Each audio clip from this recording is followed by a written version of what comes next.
ಏನುವನು ವಂಚಿಸದ ಭಾಷೆ. ಏನುವನು ವಂಚಿಸದ ಭಾಷೆ ಯಾವುದು? ಏನುವನು ವಂಚಿಸದ ಭಾಷೆ. ಹೇಳಿ ನೋಡೋಣ ಒಂದ್ಸರಿ. ಏನುವನು ವಂಚಿಸದ ಭಾಷೆ. ಏನುವನು ವಂಚಿಸದ ಭಾಷೆ. ಏನು ವಂಚನೆ? ವಂಚನೆ ಕುರಿತಾಗಿ ಮಾತಾಡ್ತಾರೆ.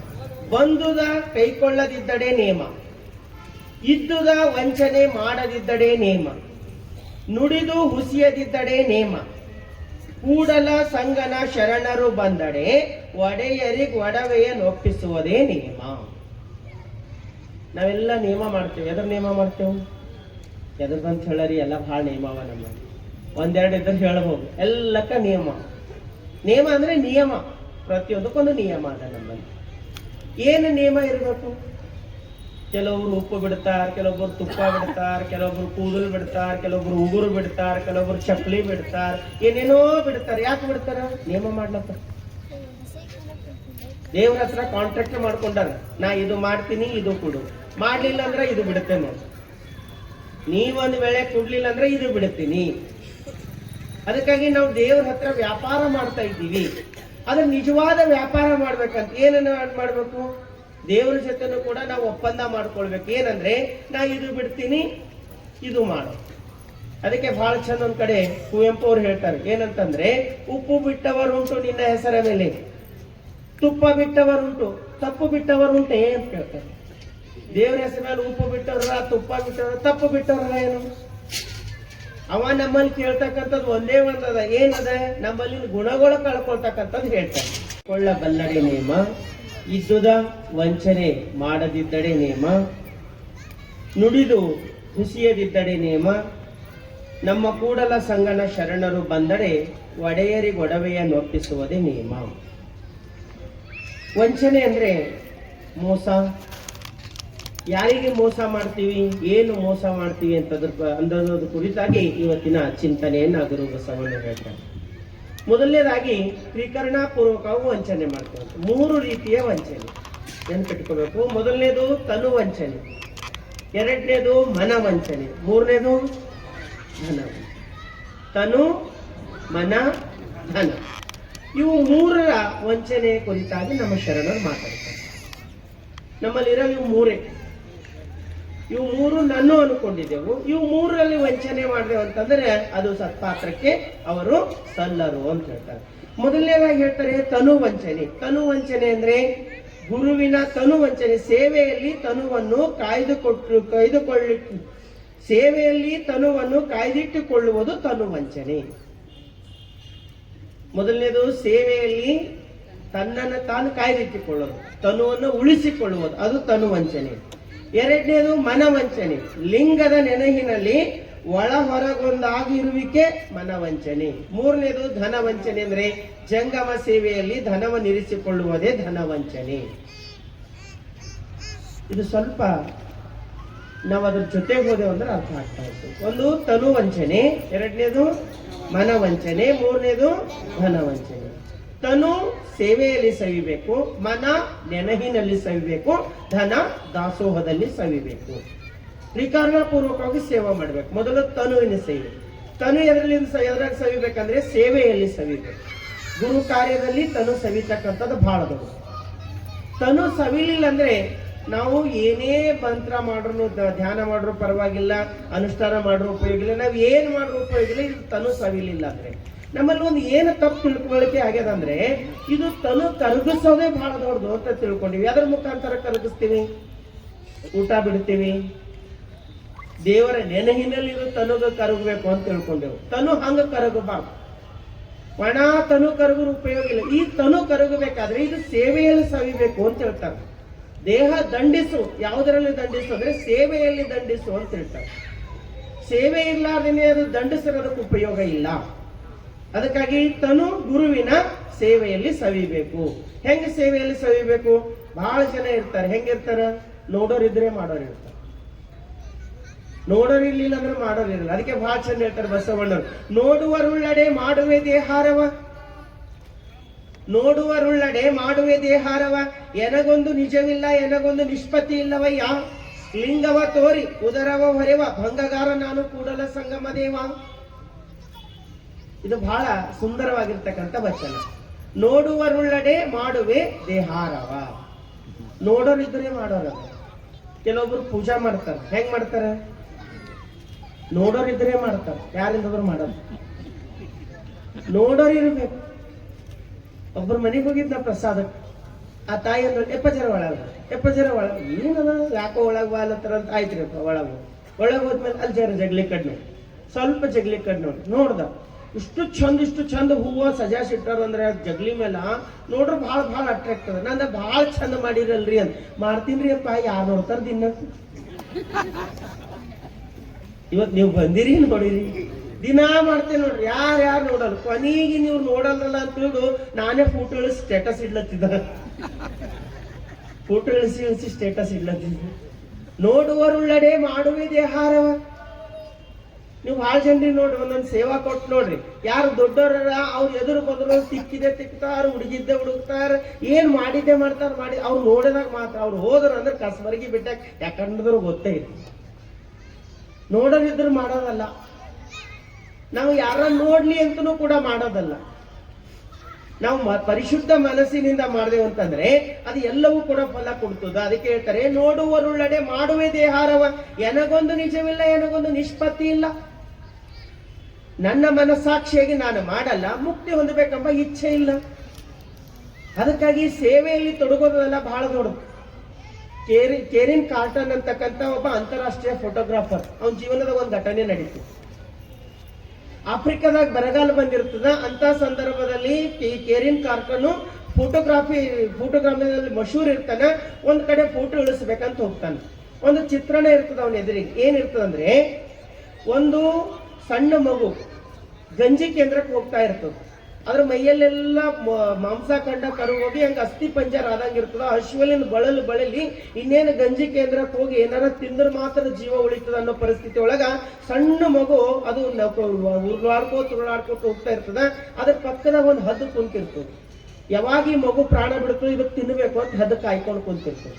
ಕೆರಿನ್ ಕಾರ್ಟನ್ ಏನ್ ಮಾಡ್ತಾರ ಅಂದ್ರೆ ಆ ಹದ್ದಿನ ಚಿತ್ರಣ ಮತ್ತು ಆ ಮಗುವಿನ ಚಿತ್ರಣ ಎರಡು ಫೋಟೋ ತೆಗಿತಾರ. ಅದು ಇಷ್ಟೊಂದು ಪಾಪ್ಯುಲರ್ ಆಗ್ತದಂದ್ರೆ ಫೇಮಸ್. ಇಡೀ ಆಫ್ರಿಕಾದಲ್ಲಿ ಅದು ವಿಶ್ವವಿಖ್ಯಾತಿ ಪಡೆದಿರ್ತಕ್ಕಂಥ ಫೋಟೋಗ್ರಾಫಿ ಆಗ್ತದ. ಕೆರಿನ್ ಕಾರ್ಟನ್ ಬಗ್ಗೆ ಬಹಳ ಒಳ್ಳೆ ಅಭಿಪ್ರಾಯ ಬರ್ತದ. ಬಹಳ ಒಳ್ಳೆ ಫೋಟೋಗ್ರಾಫರ್ ಅಂತ ಹೆಸರಾಗ್ತದ. ಒಂದು ಸಾರಿ ಇಂಟರ್ವ್ಯೂ ನಡೀತದ. ಇಂಟರ್ವ್ಯೂ ನಡೀತಕ್ಕಂಥ ಸಂದರ್ಭದಲ್ಲಿ ಪತ್ರಕರ್ತ ಒಬ್ಬ ಪ್ರಶ್ನೆ ಮಾಡ್ತಾನೆ ಕೆರಿನ್ ಕಾರ್ಟನ್ ಅವರಿಗೆ. ಅಲ್ಲ, ನೀವು ಆ ಗಂಜಿ ಕೇಂದ್ರಕ್ಕೆ ಹೋಗ್ತಕ್ಕಂಥ ಮಗುವಿನ ಫೋಟೋ ತೆಗ್ದಿರಿ, ಅದು ಅಂತಾರಾಷ್ಟ್ರೀಯ ಮಟ್ಟದಲ್ಲಿ ಬಹಳ ಒಳ್ಳೆ ಫೋಟೋ ಅಂತ ಹೆಸರು ತಗೊಂಡದ. ನಿಮಗ್ ನಾನು ಅಂತ ಕೇಳ್ತಾ ಇದ್ದೀನಿ ಅಂದ್ರೆ ಆ ಮಗು ಗಂಜಿ ಕೇಂದ್ರಕ್ಕೆ ತಲುಪುತ್ತಾ? ಆ ಮಗು ತಲುಪ್ಲಿಕ್ಕೆ ನೀವೇನು ಪ್ರಯತ್ನ ಮಾಡಿರಿ ಅಂತ ಒಂದು ಪ್ರಶ್ನೆ ಹಾಕ್ತಾನೆ. ಕಾರ್ಟನಿಗೆ ಒಮ್ಮಿಲ್ದೊಮ್ಮೆ ಆಶ್ಚರ್ಯ ಆಗ್ತದೆ. ಯಾಕೆಂದ್ರೆ ಅವ್ ಫೋಟೋಗ್ರಾಫಿ ಮಾತ್ರ ಮಾಡಿದ್ನ ವಿನಃ ಅದು ಮಗುವಿಗೆ ಒಯ್ದು ತಲುಪಿಸ್ಬೇಕು, ಅದ್ರ ಹೊಟ್ಟೆ ತುಂಬಿಸ್ಬೇಕಂತ ಏನು ಪ್ರಯತ್ನ ಮಾಡಿರ್ಲಿಲ್ಲ.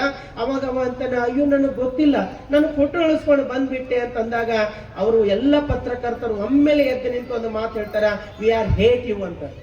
ನಿನ್ನ ತಿರಸ್ಕಾರ ಮಾಡ್ತೀವಿ.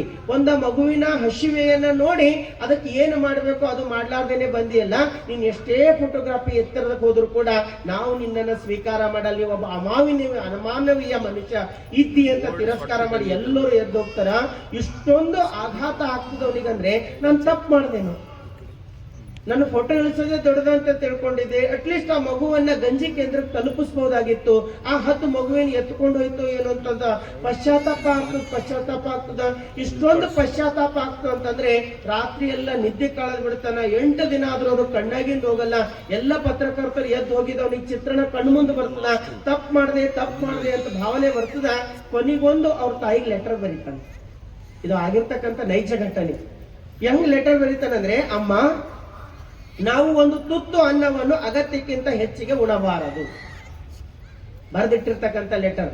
ನಾವು ಒಂದು ತುತ್ತು ಅನ್ನವನ್ನು ಅಗತ್ಯಕ್ಕಿಂತ ಹೆಚ್ಚಿಗೆ ಉಣಬಾರದು. ಒಂದು ಅಗುಳು ಅನ್ನವನ್ನು ವ್ಯರ್ಥ ಮಾಡಬಾರದು. ಜಗತ್ತಿನಲ್ಲಿ ಎಷ್ಟೋ ಜನ ಅನ್ನವಿಲ್ಲದೆ ಸಾಯುತ್ತಿದ್ದಾರೆ. ನಮ್ಮಿಂದಾಗಿ ಯಾರೂ ಸಾಯುವಂತಾಗಬಾರದು. ಅಮ್ಮ, ನಾನು ಜೀವನದಲ್ಲಿ ಬಹುದೊಡ್ಡ ತಪ್ಪು ಮಾಡಿದೆ, ದಯವಿಟ್ಟು ನನ್ನನ್ನು ಕ್ಷಮಿಸುವಂತ ಬರಿತನ ಆ ಕೆರಿನ್ ಕಾರ್ಟನ್ ಆತ್ಮಹತ್ಯೆ ಮಾಡ್ಕೊಂಡು ಪಶ್ಚಾತ್ತಾಪ. ಯಾಕೆ ಮಾತು ಹೇಳ್ತಾ ಇದ್ದೇನೆ ಅಂತಂದ್ರೆ, ನಮ್ಮ ಜೀವನದ ನಾವ್ ಯಾವುದೇ ಸೇವಾ ಮಾಡಿ ಇನ್ನೊಬ್ಬರು ನೋಡ್ಲ ಅಂತ ಮಾಡಬಾರ್ದು. ಇನ್ನೊಬ್ಬರು ಹೊಗಳ ಅಂತ ಮನಸ್ಸಾಕ್ಷಿಯಿಂದ ಮಾಡೋದಲ್ಲ, ಅದು ಬಹಳ ದೊಡ್ಡ ಶಕ್ತಿ ಅಲ್ಲ ಅಂತಂದ್ರೆ ಹೇಳ್ತಾರೆ ಬಸವಣ್ಣವರು, ನೋಡುವರುಳ್ಳಡೆ ಮಾಡುವೆ ದೇಹಾರವ. ನೋಡೋರಿದ್ದಾಗ ಮಾತ್ರ ಮಾಡೋದಲ್ಲ, ಮನಸ್ಸಾಕ್ಷಿಯಿಂದ ಮಾಡೋದಲ್ಲ, ಅದು ಬಹಳ ದೊಡ್ಡದು. ಅದಕ್ಕೆ ನಾನು ಯಾವಾಗ್ಲೂ ಒಂದು ಮಾತು ಹೇಳ್ತಿರ್ತೀನಿ. ನಾವು ಪ್ರಸಾದಕ್ಕೆ ಹೋಗ್ತೀವಿ, ಪ್ರಸಾದ ಮಾಡತ್ತಾರ, ದಿನ ಒಬ್ಬರು ದಾಸೋಹ ಮಾಡ್ಲತ್ತಾರ, ನಾವು ತಟ್ಟೆ ಹಿಡ್ಕೊಂಡು ಪ್ರಸಾದ ಬಡಿಸ್ಕೊಲಿಕ್ ಹೋಗ್ತೀವಿ. ಒಂದೊಂದ್ಸರಿ ಏನ್ ಮಾಡ್ತೀವಿ ಅಂದ್ರೆ ಬೇಕಾಗಿರ್ತದೋ ಬ್ಯಾಡಾಗಿರ್ತದೋ ಬಡಿಸ್ಕೊಂಡು ಬಂದಿರ್ತೀವಿ. ಫಂಕ್ಷನ್ ಹಾಲ್ದಾಗ ಮದುವೆದಾಗ ಹೋದಾಗ್ಲೂ ಕೂಡ ಯಾವ್ದದ ಎಲ್ಲ ಬಡಿಸ್ಕೊಳ್ತೀವಿ. ನಮ್ಗೆ ಎಷ್ಟು ಬೇಕು ಅಷ್ಟೇ ತಿಂತೀವಿ, ಉಳಿದಿದ್ದು ಏನ್ ಮಾಡ್ತೇವು? ಹಂಗ್ ಮಾಡ್ಬೇಡ. ಯಾಕೆ ಮಾಡ್ಬೇಡ್ರ ಅಂತ ಹೇಳ್ತೀನಿ ಗೊತ್ತಾ? ದೇವ್ರು ನಮಗ ಅನ್ನ ಅಳದು ಕೊಟ್ಟನ, ದೇವ್ರು ನಮ್ಮ ಪಾಲಿಗೆ ಇಂತಿಷ್ಟು ಅಂತ ಅಳದು ಕೊಟ್ಟಾನ. ಜೀವಮಾನ ಪರ್ಯಂತರ ನಮಗೆ ಎಷ್ಟು ಬೇಕೋ ಅಷ್ಟು ಅಳದು ಕೊಟ್ಟಾನ. ನಿಮಗೆ ಎಲ್ಲಾರ ಎಕ್ಸ್ಟ್ರಾ ಸಿಕ್ಕದಂದ್ರ ಅವ್ರ ಮನಿ ಅನ್ನ ಅಲ್ಲ, ಎದ್ರಾಗಿನ್ ನಡ್ದದ? ನಮ್ಮ ಖಜಾನದಾಗಿನ್ ನಡ್ದದ. ನಮಗೆ ಇಂತಿಷ್ಟೇ ಅಂತ ಕೊಟ್ಟಾನೆ. ನೀವ್ ಏನಾರ ಇಲ್ಲಿಂದಿಷ್ಟು ಅಲ್ಲಿಂದಿಷ್ಟು ಮುಸ್ರ್ಯಾಗ ಹಾಕಿ ಚೆಲ್ಲಿ ಹಾಳು ಮಾಡಿದ್ರಂದ್ರ ಖಜಾನ ಯಾರ್ದು ಖಾಲಿ ಆಗ್ಲತ್ತದ? ನಮ್ಮ ಖಜಾನ ಖಾಲಿ ಆಗ್ಲತ್ತದ. ಒಂದು ದಿನ ಇಂಥದ್ದು ಬರ್ತದ ಅಂತಂದ್ರೆ 6 ತಿಂಗಳು ಐತ್ರಿ, ಅನ್ನ ಇಲ್ಲ, ನೀರಿಲ್ಲ, ಬೆಡ್ ಮೇಲೆ ಬಿದ್ದನ್ ಖರೆ ಇನ್ನ ಜೀವ ಹೋಗಲ್ ಹೊಂಟದ ಅಂತ ಹೇಳ್ತಿರ್ತಾರೆ. ಕಾರಣ ಏನಂದ್ರೆ ಅನ್ನ ಮುಗಿದುದ, ಆಯುಷ್ಯ ಉಳಿದು. ಅನ್ನ ಮುಗಿದುದ, ಆಯುಷ್ಯ ತೀರ್ಲಾರ್ದೇನೆ ಹೋಗ ಹಕ್ಕಿಲ್ಲ. ಅವಾಗ ಗ್ಲುಕೋಸ್ ಹಚ್ಚೋ, ಮೆಡಿಸಿನ್ ಹಚ್ಚೋ, ಕಾಯ್ಕೊಂಡ್ ಕೂಡ್ತಾರ. ನಮಗ್ ಜೀವನದಾಗ ಮತ್ ಊಟ ಮಾಡ್ಲಕ್ ಆಗಲ್ಲ, ಎದ್ದೊಡ್ಯಾಡ್ಲಕ್ ಆಗಲ್ಲ. ಯಾಕಂದ್ರೆ ಮೊದಲೇ ಚೆಲ್ಲಾಕ್ ಬಿಟ್ಟಿದ್ದೆವು, ಅಗತ್ಯಕ್ಕಿಂತ ಹೆಚ್ಚಿನದಾಗ ಬಳಸಿ ಬಿಟ್ಟಿವಿ. ಅದಕ್ಕೆ ನಮ್ಮ ಜೀವನದಾಗ ಒಂದು ತುತ್ತ ಅನ್ನ ನಮ್ಮ ಕೈಲಿಂದ ಹಾಳು ಮಾಡ್ಲತ್ತೀವಿ ಅಂದ್ರ ಅದು ಯಾರ್ದ ಅನ್ನ ಅಲ್ಲ, ಅದು ನಮ್ಮ ಪಾಲಿನ ಅನ್ನ ಹಾಳು ಮಾಡ್ಲತ್ತೀವಿ ಅಂತ ಮನಸ್ಸಿನಾಗ ಅನ್ಕೊಂಡೇವ ಅಂತಂದ್ರ ಇವತ್ತು ಎಷ್ಟೋ ಜನ ಹಸಿವೆಯಿಂದ ಬಳಲ್ತಕ್ಕಂಥವ್ರ ಹೊಟ್ಟೆ ತುಂಬಿಸಿದಂಗ ಆಗ್ತದ. ಅದಕ್ಕೆ ಯಾವತ್ತೂ ಕೂಡ ನಾವು ಹಾಳು ಮಾಡಬಾರ್ದು. ಅದೇ ಒಂದು ಉದ್ದೇಶ ಇಟ್ಕೊಂಡು ಬೀದರ್ನಾಗ ನಾವು ಒಂದು ಪ್ರಯೋಗವನ್ನ ಪ್ರಾರಂಭ ಮಾಡಿದೆವು. ಹೋದ ವರ್ಷ ಪರಮ ಪೂಜ್ಯ ಶ್ರೀ ಅಕ್ಕನವರ ಒಂದು ಸ್ಮರಣೋತ್ಸವ ಇತ್ತು. ಸ್ಮರಣೋತ್ಸವ ಸಂದರ್ಭದಾಗ ನಮ್ಮವರೆಲ್ಲ ಕುಂತು ವಿಚಾರ ಮಾಡಿದ್ರು, ನಾವು ಏನಾರ ಸಾಮಾಜಿಕ ಕಾರ್ಯದಲ್ಲಿ ತೊಡಗಿಸ್ಕೋಬೇಕಲ್ಲ, ಏನ್ ಮಾಡ್ಬೇಕಂದ್ರ ಪ್ರತಿದಿನ ಎಷ್ಟೋ ಜನ ಹಸಿವೆಯಿಂದ ಬಳಲ್ತಾ ಇರ್ತಾರೆ. ಹಸಿವೆಯಿಂದ ಬಳಲ್ತಕ್ಕಂಥ ಜನ ನಮಗೆ ಎಲ್ಲಿ ಸಿಗ್ತಾರೆ ಅಂದ್ರೆ ಗೌರ್ಮೆಂಟ್ ಹಾಸ್ಪಿಟಲ್ ಹತ್ರ ಜಾಸ್ತಿ ಜನ ಸಿಗ್ತಾರೆ. ಯಾಕಂದ್ರೆ ಬಡವ ರೋಗಿಗಳು ಇರ್ತಾರೆ, ಹಿಂದೆ ತಗೊಂಡು ಬಂದಿರ್ತಾರೆ, ಒಂದೊಂದು ತಿಂಗಳಗಟ್ಲೆ ಅಲ್ಲೇ ಜೀವನ ಕಳೆದಿರ್ತಾರೆ. ಅವ್ರಿಗೆ ಮನೆಗೆ ಹೋಗಕ್ಕಾಗಲ್ಲ, ಹೋಟೆಲ್ಗೆ ಉಳ್ಳಕ್ಕಾಗಲ್ಲ, ಬಹಳ ಕಷ್ಟದ ಪರಿಸ್ಥಿತಿ ಒಳಗೆ ಬರ್ತಾರಲ್ಲ. ಅವ್ರಿಗೆ ಏನ್ ಮಾಡ್ಬೇಕಂತ ಇಡೀ ಬೀದರ್ ಎಲ್ಲ ಫಂಕ್ಷನ್ ಹಾಲ್ದಾಗ ಒಂದು ಲೆಟರ್ ಬರ್ದು ಹಾಕ್ತೇವೆ, ಒಂದು ಬೋರ್ಡ್ ಹಾಕ್ತೇವೆ. ಎಲ್ಲೇ ಒಂದು ತುತ್ತು ಅನ್ನ ನಿಮ್ಮಲ್ಲಿ ಫಂಕ್ಷನ್ ಆದ್ಮೇಲೆ ಅನ್ನ ಹೆಚ್ಚಾಗ್ಯದಂದ್ರೆ ನಮಗೆ ಫೋನ್ ಮಾಡ್ರಿ, ನಾವು ಬಂದು ನಿಮ್ಮಲ್ಲಿಂದ ಅನ್ನ ತಗೊಂಡೋಗಿ ಎಲ್ಲಿ ಹಸಿವೆ ಅದನೋ ಅಲ್ಲಿ ಉಣಿಸ್ತೀವಿ ಅಂತ ಬೋರ್ಡ್ ಹಾಕಿ ರೋಟರಿ ಕ್ಲಬ್ಬಿನವ್ರು ಒಂದು 6 ಲಕ್ಷ ರೂಪಾಯಿದ ಒಂದು ಗಾಡಿ ಕೊಟ್ಟರು. ಅದರೊಳಗೆಲ್ಲ ಸಾಮಾನು ಸೆಟ್ ಮಾಡ್ಕೊಂಡಿವಿ. ಇವತ್ತಿನವರೆಗೂ ಯಾವುದೇ ಫಂಕ್ಷನ್ ಆದಾಗ ಅನ್ನ ಹೆಚ್ಚಾಯ್ತಂದ್ರೆ ಪಟ್ ಅಂತ ಫೋನ್ ಮಾಡ್ತಾರೆ, ನಮ್ಮಲ್ಲಿಂದ ಗಾಡಿ ತಗೊಂಡೋಗಿ ಅಲ್ಲಿ ಉಳಿದಿರ್ತಕ್ಕಂಥ ಅನ್ನ ಎಲ್ಲ ತಗೊಂಡು ಗೌರ್ಮೆಂಟ್ ಹಾಸ್ಪಿಟಲ್, ರೈಲ್ವೆ ಸ್ಟೇಷನ್ ನಲ್ಲಿ ಇವತ್ತಿನವರೆಗೂ ಪ್ರಸಾದ ಅನ್ಸ್ತಕ್ಕಂಥ ಕಾರ್ಯ ಮಾಡಿದೆ. ಬರೀ ಅಷ್ಟಕ್ಕೆ ನಿಂತಿಲ್ಲ, ನಾವು ಒಂದು ವಿಚಾರ ಮಾಡಿದೆವು. ಏನ್ ವಿಚಾರ ಮಾಡಿದೆವು? ದಿನ ಫಂಕ್ಷನ್ ಇರಲ್ಲ, ದಿನ ಊಟ ಸಿಗಲ್ಲ, ಏನ್ ಮಾಡೋಣ? ಅಟ್ಲೀಸ್ಟ್ 100 ಜನರಿಗೆ, ಪ್ರತಿದಿನ ಒಂದು 100 ಜನರಿಗೆ ಆಗೋಷ್ಟು ಅನ್ನ ನಮ್ಮ ಮಠದಿಂದ ದಾಸೋಹ ಮಾಡೋಣ. ಇನ್ನು ಸಿಕ್ಕಿದಾಗ ಅದು ಇರ್ತದೆ, ಸಿಗ್ಲಾರ್ದಿನ ಯಾರು ವ್ಯರ್ಥ ಹೋಗ್ಬಾರ್ದು, ಉಪಯೋಗ ಆಗ್ಲಂತ ಪ್ರತಿಯೊಬ್ಬರು ಅವ್ರ ಮಕ್ಕಳ ಬರ್ತಡೇನೋ ಅಥವಾ ಅವ್ರ ತಾಯಿ ತಂದೆ ಪುಣ್ಯ ಸ್ಮರಣೆನೋ ಯಾವುದೋ ಒಂದು ಸಂದರ್ಭದಲ್ಲಿ ಇವತ್ತಿನ ನಮ್ಮ ದಾಸೋಹ ಇರ್ಲಂತ ಹೆಸರು ಬರೀತಾ ಹೋದ್ರು. ಈಗ ಸುಮಾರು 1 ವರ್ಷ ಆಯ್ತು, ಒಂದು ದಿನನೂ ಬಿಡ್ಲಾರ್ದಂಗ ನಿರಂತರವಾಗಿ ಪ್ರತಿದಿನ 100 ಜನರಿಗೆ ದಾಸೋಹ ಆಗೋಷ್ಟು ಪ್ರಸಾದ ಒಯ್ದು ಬಡಿಸ್ತಾ ಇದ್ದೀವಿ. 1-2 ದಿನ ಕೆಳಗೆ ನಾನು ಫೋನ್ ಬಂದಿತ್ತು, ಪ್ರಸಾದ ಒಯ್ಯೋರು ಫೋನ್ ಮಾಡಿದ್ರು, ಮೊನ್ನೆ ಎಲ್ಲ ಅಡಿಗೆ ಮಾಡ್ಯಾರಂತ್ರಿ, 2,000 ಜನ ಬರ್ತಾರಂತ ಅಡಿಗೆ ಮಾಡಿದ್ರು, ಅಲ್ಲಿ ಜನ ಕಡಿಮೆ ಬಂದಿದ್ರು, ಅದಕ್ಕೆ ಮಿನಿಮಮ್ 1,500 ಜನರು ಪ್ರಸಾದ ಉಳಿದಿತ್ತು. ಫೋನ್ ಮಾಡ್ರ ಅಷ್ಟು ತಗೊಂಡೋಗಿವಿ. Railway station, bus stand, government hospital ಅಲ್ಲಿ ಹೋದ್ರ ಸಾಲು ನಿಂತು ಹೊಟ್ಟೆ ತುಂಬಾ ಪ್ರಸಾದ ಮಾಡ್ರು. 1500 ಜನರಿಗೆ ಪ್ರಸಾದ ಮಾಡಿಸಿದೆ ಒಂದು ಫೋನ್ ಮಾಡಿ. ಎಷ್ಟು ಹೆಮ್ಮೆ ಅನ್ನಿಸ್ತದಲ್ಲ. ಎಲ್ಲೋ ಹಾಳಾಗ್ತಕ್ಕಂಥದ್ದು ನಾವು ವಿಚಾರ ಮಾಡಲ್ಲ, ಹಾಳು ಮಾಡೋದೇ ನಾವು ದೊಡ್ಡದಂತ ತಿಳ್ಕೊಂಡಿವಿ. ಇನ್ ಎಷ್ಟೋ ದೊಡ್ಡ ಜನ ಹೆಂಗಿರ್ತಾರಂದ್ರೆ ಪೂರ ತೊಟ್ಟೆದಾಗಿನ ಬಳದು ಉಂಡೆ ಅಂದ್ರೆ ತಪ್ಪು ಅನಿಸ್ಕೊಂತ ಒಂದಿಷ್ಟು ಬೇಕಂತಾನೆ ಹೆಚ್ಚು ಮಾಡಿರ್ತಾರೆ. ಸುಮ್ಮನೆ ಉಳಿಸ್ಬೇಕಂತ ಹೆಚ್ಚು ಮಾಡಂತ ಅನೇಕ ಜನ ಅದಾರ.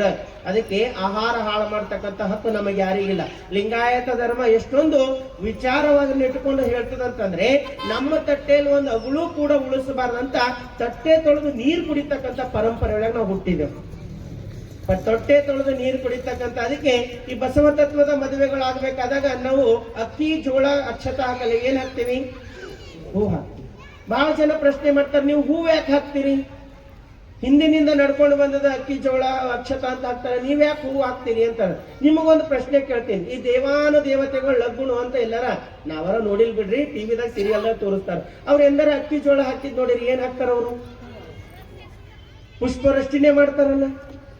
ನಮ್ಮ ಉದ್ದೇಶ ಏನದ ಅಂದ್ರೆ, ರೈತ ಒಂದು ಕಾಳು ಬೆಳಿಬೇಕಾದ್ರ ಇಡೀ ಜೀವನ ಪರ್ಯಂತರ ತಪಸ್ಸಿನಂಗ ಕಳೆದಿರ್ತಾನೆ. ಒಂದು ಕಾಳನ್ನ ದಾನ ಧಾನ್ಯ ಪರ್ಲಿಕ್ಕ ಹೇ ಖಾನೆ ವಾಲೋಕ ನಾಮ್ ಅಂತ ಹೇಳ್ತಾರೆ. ಒಂದು ಅಗುಳಿನ ಮೇಲೆ ಒಂದು ಕೂಡ ಉಣ್ತಕ್ಕಂಥ ಹೆಸರು ಬರ್ದಿರ್ತಾನೆ. ಅವು ಯಾರ್ದೋ ತಲೆ ಮೇಲೆ ಹಾಕಿ ಅದ್ರ ಮೇಲೆ ಬೂಟ್ಗಾಲ್ ಚಪ್ಪಲಿಗಾಲ್ ಇಟ್ಕೊಂಡು ಅದ್ರ ಮೇಲೆ ಅಡ್ಡಾಡಿ ಆಹಾರ ಪದಾರ್ಥ ಹಾಳು ಮಾಡ್ತಕ್ಕಂಥ ನಮಗ್ ಹಕ್ಕು ಯಾರಿಗೂ ಇಲ್ಲ. ಹೂ ಎಲ್ಲಾ ಶುಭ ಕಾರ್ಯದಾಗ ಉಪಯೋಗಿಸ್ತೀವಿ. ಅದೇ ರೀತಿನೂ ಕೂಡ ಅಕ್ಷತೆ ಹೂವಿನ ರೂಪದಾಗ ಉಪಯೋಗಿಸ್ಬೇಕಂತಕ್ಕಂಥ ಸಂಕಲ್ಪನೆ ನಮ್ಮದ.